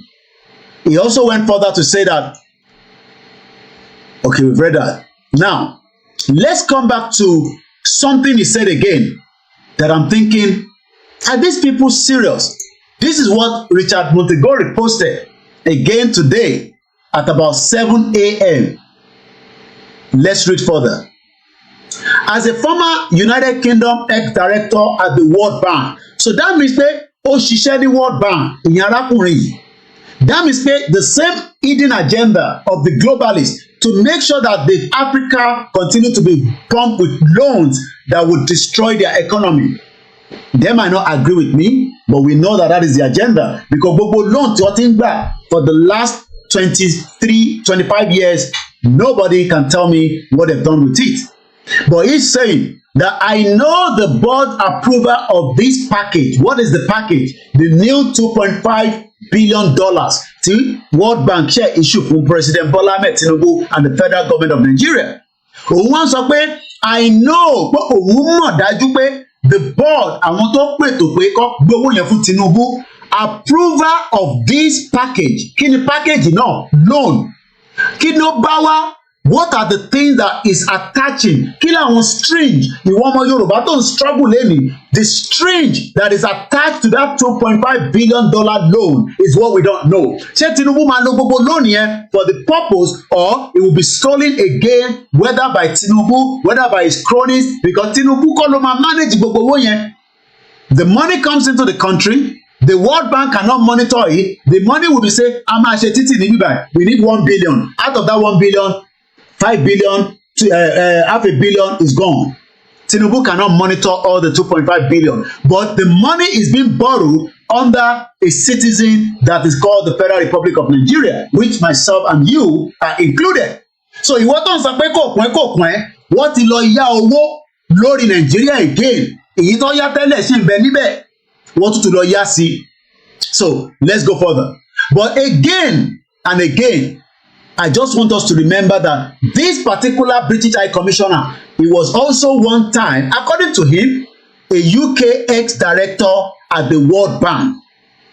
He went further. The package is about more than finance. Ọ̀rọ̀ yẹn ní kìmí nínú. Ó ní package yẹn is more than finance. It is about recognizing the recent macroeconomic reforms, signaling the wider investors' confidence in Nigeria. What investors? We know that investors are leaving Nigeria because there is no confidence. But this British High Commissioner, Dr. Richard Montegori, is telling Nigerians that there is confidence in the country. That is the reason why 2.5 billion has been given to President Bola Ahmed Tinubu to manage. He went further, that the economic management team are supporting the country through a tough times. This is the World Bank 20 hours ago stated clearly. The World Bank unveils new funding to support #Nigeria reforms in response to economic challenges while enhancing support for the poor and the vulnerable to ease the impact of the rising living cost. Whatever that means, I don't know. But let's read through the press release coming from the World Bank, another globalist agenda that Tinubu might be working for, and he must have forgotten about Yoruba ló kàn, Odùduwà ni mí tó ń pariwo ní 25 years ago. So ẹ̀yin tẹ́ ń retí pé Tinubu máa gbé yín débì kan, kọbẹ̀ Elédùmarè kò jẹ́ kí gbogbo yín kò gbé yín débẹ̀. Again, this was posted yesterday. Press release. Anything that is coming like this means that it has been authenticated, it has confirmed. There's no gimmick about it. But whether this will make your life better, má tọrọ owó lọ́wọ́ ẹ̀ ni. Tinubu ti lọ gba 2.5 billion tí World Bank sọ pé ó máa mú ẹ lára yá, ó máa jẹ́ ká yẹ better. Ìwọ tó ń tọrọ owó lọ́wọ́ diaspora, ní sùúrù fún Tinubu láti make owó yìí kó dọ́dọ̀ tiẹ̀ náà. How it's going to get to you is what I don't know. But But please and please, mo kí láti Germany, mo kí ní America, mo kí ní Canada, mo kí nílẹ̀ Yorùbá ní Nigeria, mo kí ní Kano, mo kí àwọn Biafra, mo kí ní gbogbo African countries. Again, a fẹ́ lọ sí ojúde ọba. If anybody wants to sponsor us, let me know so that I can prepare my team within the next 24 hours so that I can travel down to Jebode and give us a live broadcast of what Ojude Oba looks like. But without funding, we're not going anywhere. It's as simple as that. No funding. Koiki, I want you to go and investigate something. We can't investigate if there's no funding. Funding, owó ló fi ṣe media, kò ń ṣẹnu.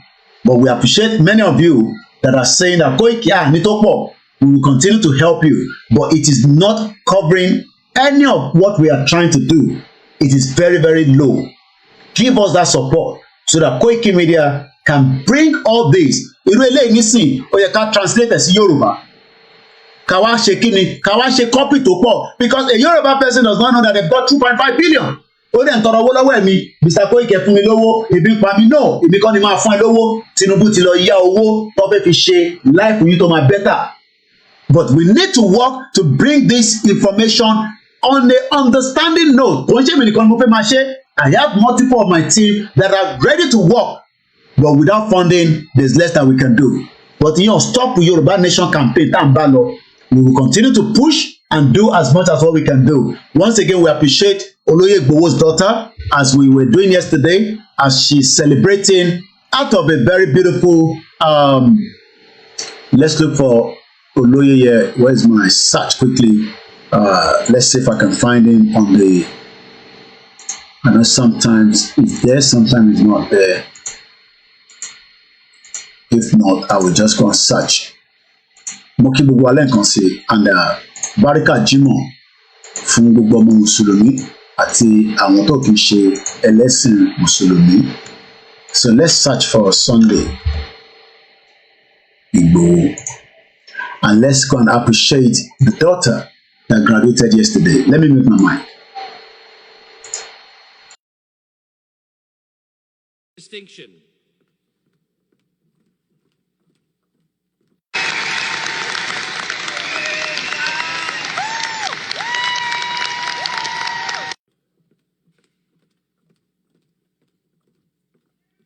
Bisola Sarah Adeyemo with distinction.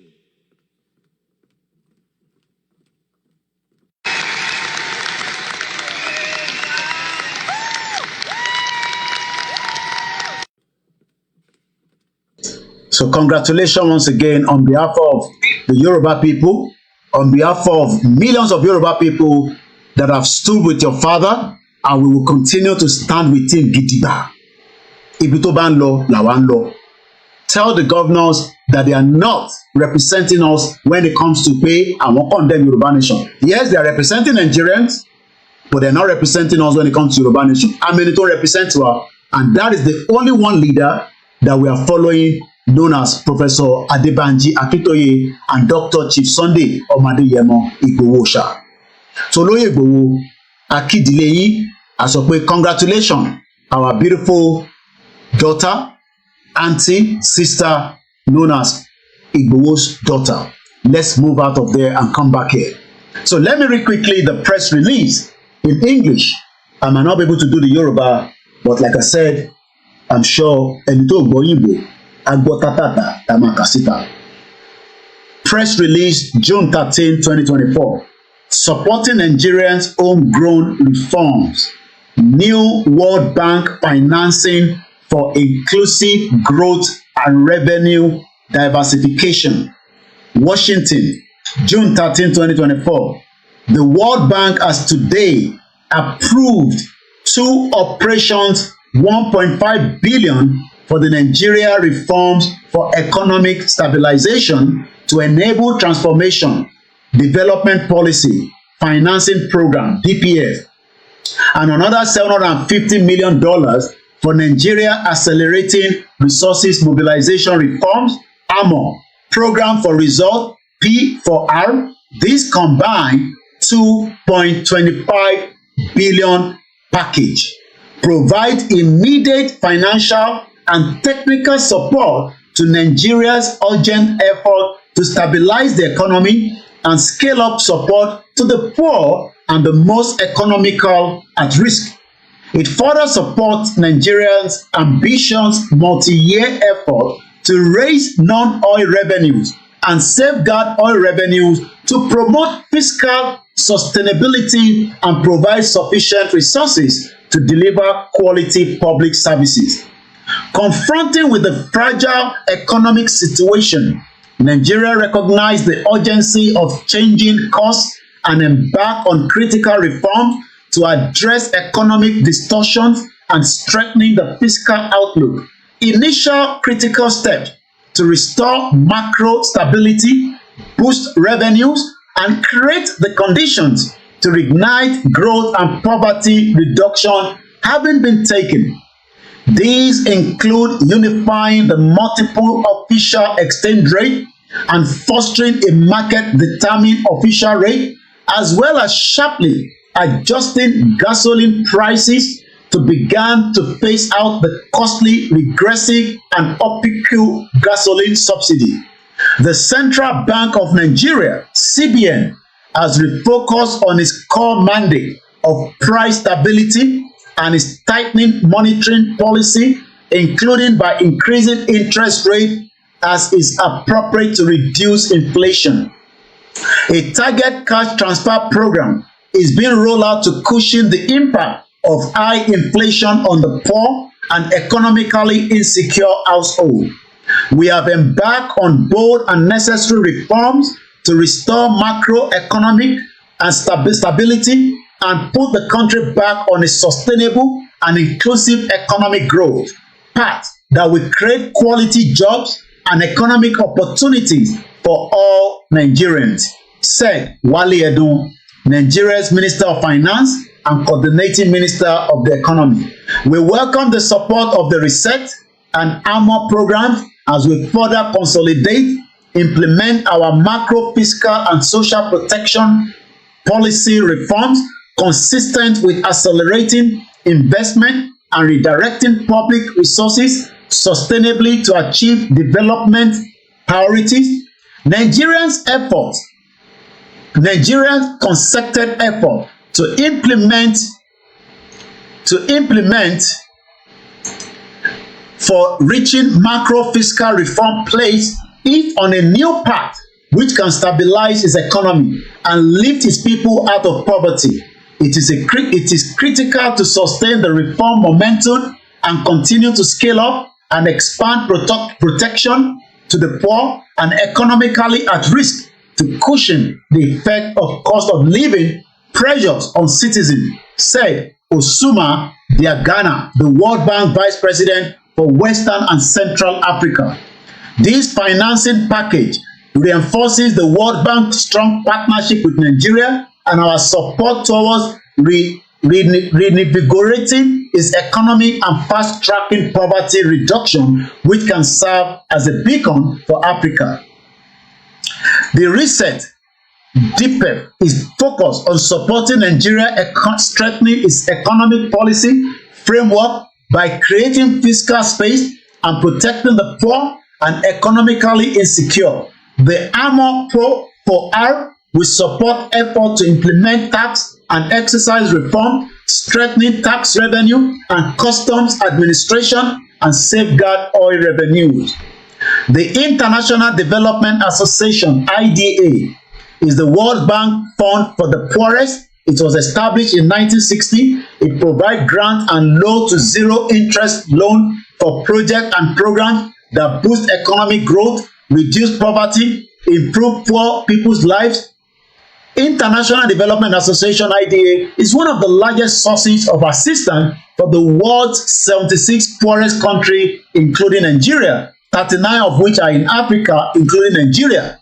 International Development Association, IDA, resources help effect positive change in the lives of the 1.6 billion people living in the countries, including Nigeria, that are eligible for its assistance, including Yoruba people. Since its inception, International Development Association, IDA, has supported development work in 113 countries as Nigeria, annual commitment are consistently on the rise and have averaged $21 billion over the past 3 years.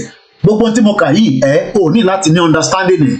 In tó kàn sọ ni pé by this time next year o máa ti di olówó díẹ̀ nínú Nàìjíríà. By this time next year epo máa lọ́lẹ̀. By this time next, I'm trying to make it look at least for the next 1 year. So that tó bá máa fi di this time next year lágbára Ọlọ́run lágbára Jésù Kristi kọ́lọ̀ fún gbogbo alẹ́mìí gúngún àtàláfíà. So wàá ṣe sùúrù díẹ̀ ìwọ tẹ́bí ń pa ìwọ tí yà ń jẹ ìwọ tí gbogbo kan ṣe torí pé Tinubu ti lọ gba 2.5 billion gbogbo tí mo dẹ̀ ń gbọ́ níbí báyìí ni pé àwọn mẹ̀kúnnù ló máa fi ràn lọ́wọ́ ìwọ tó dẹ̀ sọ pé ara ń ní ẹ́ ara ń kan ẹ́ gbogbo nǹkan ń ṣe ẹ́ wàá lọ ṣe sùúrù ni má wàá fi tiẹ̀ ní àwa lára tá a bá fún ẹ accept tá a bá fún ẹ má sọ dìjà má lọ ṣògùn sí wa má sàsí wa àwa kọ́ la gbọ́ owó yìí Tinubu àti ìjọba rẹ̀ ló gbà á bí Buhari àti Ọ̀ṣínbàjò náà ṣe gbà nìyẹn bí Jonathan náà ṣe gbà nìyẹn what are we eating? Èdè wọn pa mí àbọ̀rọ̀ mi ẹ má bínú ẹ mọ̀ pé ọ̀rọ̀ ibi náà lèmi náà sọ bíbá so in tó wà nílẹ̀ nísìnyí má blame Yorùbá nation pé òun ló lọ gba 2.5 billion àmọ́ kọ́kọ́ nípa ẹ̀ mo kàn ń ṣàlàyé fún ẹ kó lè bá yéwọ tí ara ń kan tára ń ni tára bá wá ní ẹ tó mọ̀ pé probability wà pé wọn náà máa disburse owó kan fẹ́yìn mẹ̀kúnnù tó bá ti mọ̀ pé owó yàn ní dọ́dọ̀ tiẹ̀ ìwọ tètè darapọ̀ mọ́ Yorùbá nation kájọ gbóhùn sókè tó bá wá ní ògbóhùn sókè wàá lọ ní sùúrù fún Tinubu bó ṣe fẹ́ pín owó yìí ibi tó fẹ́ channel ẹ̀ sí èmi ò mọ̀ I am not part of the government but what I know is that kò ń ṣe léèní láti ń gba loan ìyẹn lọ bẹ́ẹ̀ ẹ jẹ́ ká wá sọ́dọ̀ àwọn gómìnà wa tí wọ́n sọ pé àwọn ọmọ kankan nípa ọ̀rọ̀ Yorùbá nation jà wọ́n lójú kò jà wọ́n lógún n tó jà wọ́n lógún lọ́wọ́lọ́wọ́ nísìn òun ni pé báwọn ṣe máa mẹ́kì Nàìjíríà kó work látara iṣẹ́ táwọn bá lọ well a mọ̀ pé Akérédolú ti lọ kọ́lọ́run kó ṣe kíni èyí tó bá ṣe kọjọ máa lọ yanjú ẹ̀ kò sẹ́ni tó kú tó padà òun ló mọ tó ń rí lọ́hùn now wọ́n ti fi Sanwó-Olú wọ́n ti fi jẹ ìyẹn chairman South West governor àwọn kan bí mi pé Kóìkì kí ló ṣẹlẹ̀ àárí Kwara àti Kogi nínú àwọn ọ̀rọ̀ tó post nípa South West governor mo ní ṣé ó mọ̀ pé àwọn Kwara àti Kogi ilẹ̀ Yorùbá ni àmọ́ àwọn Sàràkí agenda wọ́n pùṣẹ̀ lọ sọ́nà north torí pé Sàràkí náà sì fi jẹ president Nàìjíríà àníyàn ẹ̀ àtàjẹ́ndà ẹ̀ nìyẹn bó ṣe ń ṣẹnu múkúlù àtìyàwó ẹ̀ yẹn but now tí Sanwó-Olú ti di South West chairman Adeleke Mákindé Dàpọ̀ Abíọ́dún àti Ayétidá Tiwa Lọ́kì àti Èkìtì àti Oǹdó kí ni wọ́n wá sọ nípa communique tó jáde Lagos State Governor Babajide Sanwo-Olu emerged as the chairman of the Southwest Governor Forum ìyẹn ní ìjọ Monday ọ̀sẹ̀ tí a mú yìí. The governor who read the communique kí ló ń pè ní communique in tó decide kò wá mí pé tó ń decide yẹn àwọn lè decide tó má ní kankan ṣe pè láwa lóòótọ́ wọ́n dárúkọ wa nínú ìrìn àjò náà. After the meeting behind closed door at the Lagos House Ikeja was anonymously nominated by his colleagues. There's nothing wrong with that. The governor said the forum deliberated extensively on several matters. But matter ọ̀rọ̀ Yorùbá nation kò kàn wọ́n. Matter ọ̀rọ̀ Yorùbá nation kò ń ṣe tí ó wà lára matter tó wà nílẹ̀. Noting that the governors also paid their respect. Sí Akérédolú àìmọye ọmọ Yorùbá tó ti kú before Akérédolú náwó state láti lọ fi gbàtọ́jú ní Germany torí pé kò fix hospital nílùú Ondo state kò sáwá awáyé má lọ kò sí ìyẹn ló ṣe sọ pé ẹ jẹ́ ká wo èní má wo ọ̀la. Now he said the forum restated his call for state police. Ṣé rántí pé state police náà ní Tinubu pariwo ní 1999? Ní tí mò ń ṣó kò wá ṣá látẹ̀kùn lápolójà láìlé ẹ má bínú. So I've not posted anything that, oh my God. I thought I was showing something now. Àbójú mi lórí bẹ́ẹ̀. Yeah, ẹ má bínú. Ẹ rántí pé Tinubu sọ̀rọ̀ state police màá tún rán yín létí ìyẹn la ṣe cut fídíò yẹn níwọ̀nba 1 minute so that a lè tètè máa ṣe gbọ́ torí pé a gbọ́dọ̀ máa play continuously torí pé ẹlòmíì nísìn tó ń bá Yorùbá nation jà the same thing tí àwa ń bá lọ òun náà ní Tinubu sọ̀rọ̀ lé lórí ní 25 years ago but Tinubu ó dìre kò dìre o time will tell because he has been there 1 year àwọn kan ló ti wà too early bóyá agbọ́n tó sọ ní bíbá nípa state police.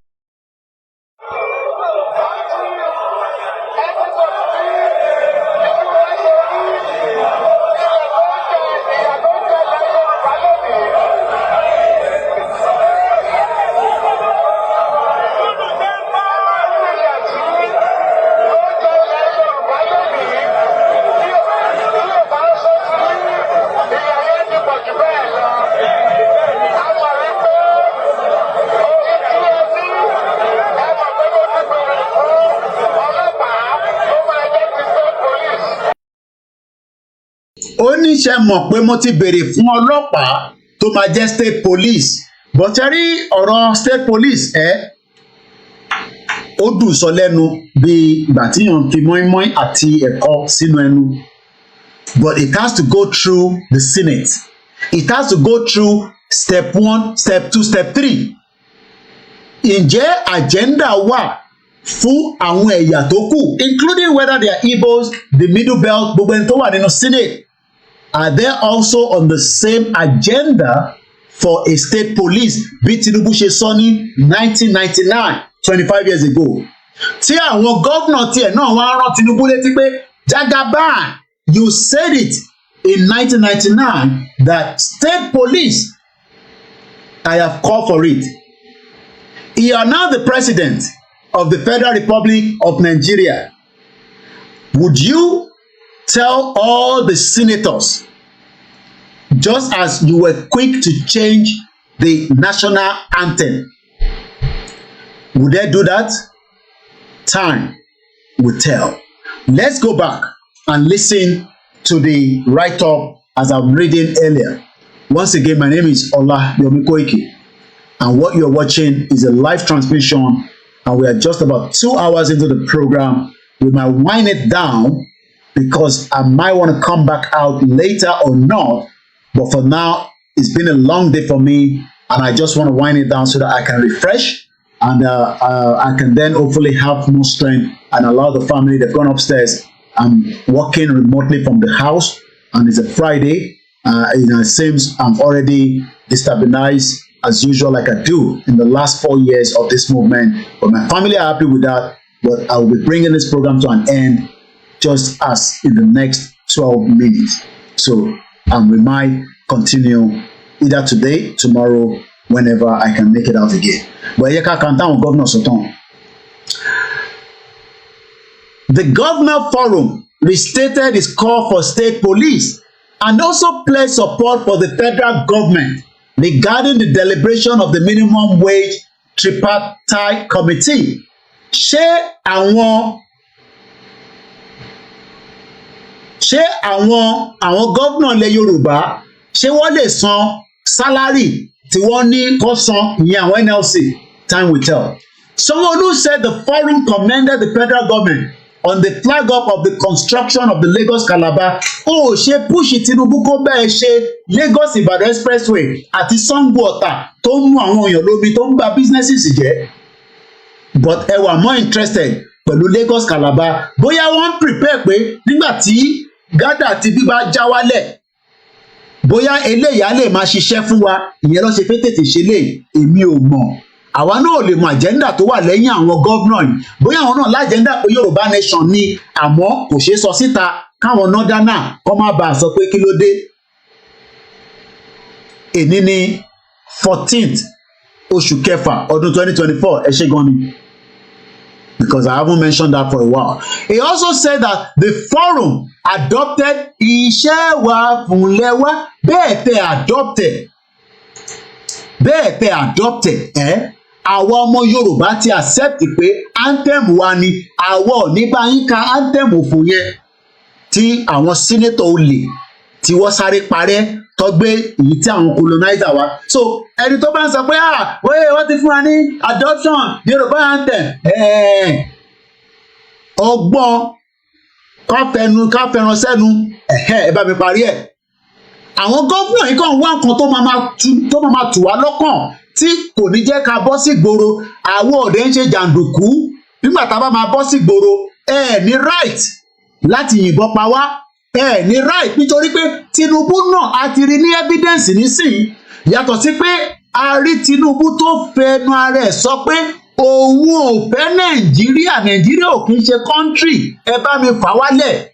Ó sọ àrí ẹ̀rí yẹn, kò ń ṣe pé mi ni mo ṣe ń sọ pé Tinubu fúnra rẹ̀ tó ń pè ní Jagaban, President Bola Ahmed Tinubu, ó sọ ni pé òun ó kọ nínú pépà, a tún wá rí ní èdè tó fi sọ. Ẹ jẹ́ ká gbọ́n tí Tinubu sọ pẹ̀lú pépà tó ń wà lẹ́gbẹ̀ẹ́ yìí, méjèèjì nísìn ti wá line, méjèèjì ti wá line, because tẹ́lẹ̀ paper one là ń rí, a ti wá rí proper evidence tí Tinubu fẹnu ara ẹ̀ sọ, kí ló sọ àti pé nígbà wo ló sọ. Ọ̀rọ̀ tẹ́ ń gbọ́ yìí èmi kọ́ ni mo lọ dọ́tẹ̀. Tinubu ò lè sọ pé wọ́n join it together. It's a 8-minute video a ti play at the beginning of this broadcast. 1 minute tó kù yìí a kò máa lò ó frequently. Ètò yìí máa wá sílẹ̀ in the next 9 minutes.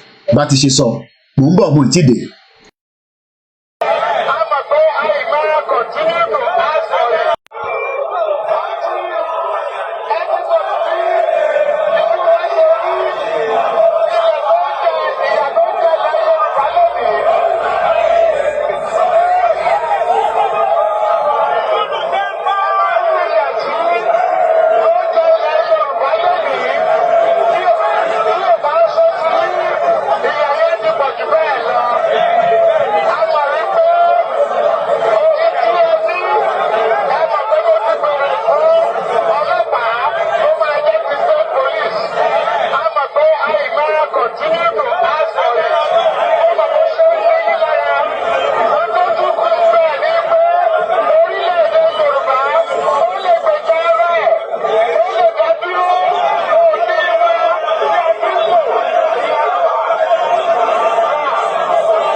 Ọ̀rọ̀ epo àwọn á di 200 á di 500. Ẹ fọkàn balẹ̀, a máa gbé wálẹ̀.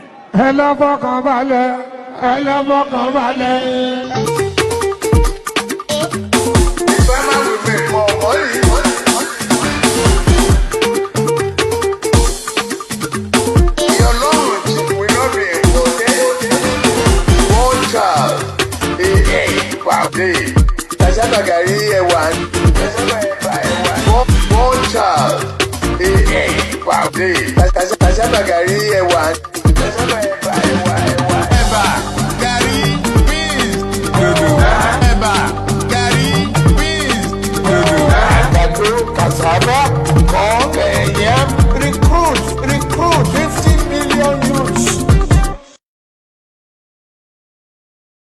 As the program is coming to an end on a Friday evening on this live transmission, Koikimedia, discussing the Yoruba Nation self-determination, which is a right, on the 14th of June 2024. A lot of areas will touch this particular conversation. The topic remained that is President Tinubu and Baba Akintoye, who among the two want the future of the Yoruba people in a Yoruba country? Is it President Bola Tinubu that told us in 1999, 25 years ago, that the Yoruba people can have a country, they can have their own state police, they can be able to work things around and protect and have a strong economy, and if we have to borrow loan from the World Bank, it will be under a Yoruba nation? Or is it the professor of history that is looking to the future and saying that the path to the Yoruba glory, it is now or never? And if we do not allow the prosperity of the Yoruba people to exit Nigeria right now under the good news path to prosperity in our Orileede Yoruba, we might all be going into extinction. And this is how I'll be ending this particular discussion on a Friday evening. Mo kí gbogbo wa pé a kú palẹ̀mọ́ ọdún, And we hope that many people will support whoever you can support towards this important day for the Muslim people in Nigeria, especially in the Southwest, that are struggling. And if you cannot support, just pray for our people back home that they sustain and survive until Tinubu manage the $2.5 billion that is getting from the World Bank that will then eventually help them. And if all that is not going to help them, it is then time for the Yoruba people to come back home and start looking inward, because the only option that can give us a proper way of life and come out of this poverty level that Nigeria stand today at $1.90, not even up to $2, because of what Lugard and the wife created in the 1914 amalgamation. Many Yoruba people can no longer have a proper meal, and they are struggling. And on that note, in the next 4 minutes, I'll just say Mokibugwa. Briefly, Orileede, thank you so much for your time. Senior Evangelist John, thank you so much. My uncle, a very good lover, all the way from Germany, Babawa Benjamin Adumati. My brother, Egbomidada, Mr. Fab, thank you so much for taking my call in the last couple of days. And also, Egbomi Yemi Patuki, thank you for the concern all the way from Yoruba land all the time. Kunle Bakers, Latif Owosheni, Maize Gold, thank you so much. Olawonyi Ibrahim, Babami Moses, Olaniran, Triple DRS, Ayuba, my brother, love you so much. And also Unich, all the way from Canada, Adegoroye, Opeyemi Abisa, thank you so much. Yawa, my mom, and as many of our mothers that have joined us, Ojile baby, Yawa Joke Akifewa, and Babawa, Adeolu Adewale, as many Tunde Aremu, Yami Elizabeth Adesonya, one of our mother, a grandmother, Pastor Mo, in-law one, àwọn Fulani terrorists killed him in Port Harcourt this week.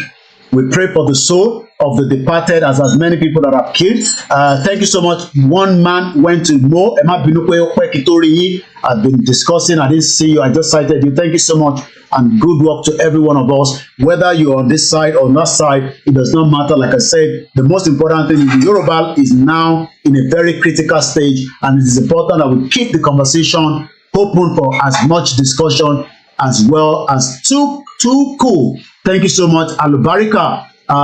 Akalamago TV, thank you so much. Oluwaseye, Babami Olawale Alabi, and as many of you that have joined us on Mr. Kim Oluwadamilare, Iyawa Ani Bolaji Mofiteledumare King, Opeyemi Alade, Olas Agbaje Wasiu Femi, Ogbara Egbomidada, thank you so much. Keke Okus, Eric Joby Julius, and the rest of many of you that are watching silently, Lanre Jinodu, Egbomi Peter Oladele, Opeyemi Alade, and if I've missed your name, Eita Walori Mix LR, Allahu Baba, and Akin Games, and many of you that will be watching the repeated program. My name is OLAYOMI Koiki, Konisuwa Konirewa, Koisha àwọn governors wa lọ́sẹ̀ mọ̀ máa sọ pé ká lọ ka Yoruba anthem pé àwọn ti sọ. I mean, it's a good thing for them, but the Yoruba anthem will remain part of us. Nobody can take that away. We love Awolowo, and we will continue to pray for him, the man that saw tomorrow. After this, coming back, I will play the anthem, and I say bye for now.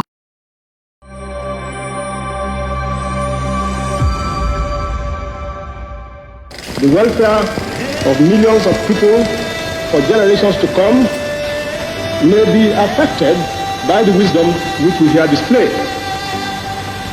If Nigerian leaders and our British partners are to prove themselves worthy of their trust, now is the time for us solemnly and truly to dedicate ourselves to seeking the greatest good of the greatest number of our people in Nigeria.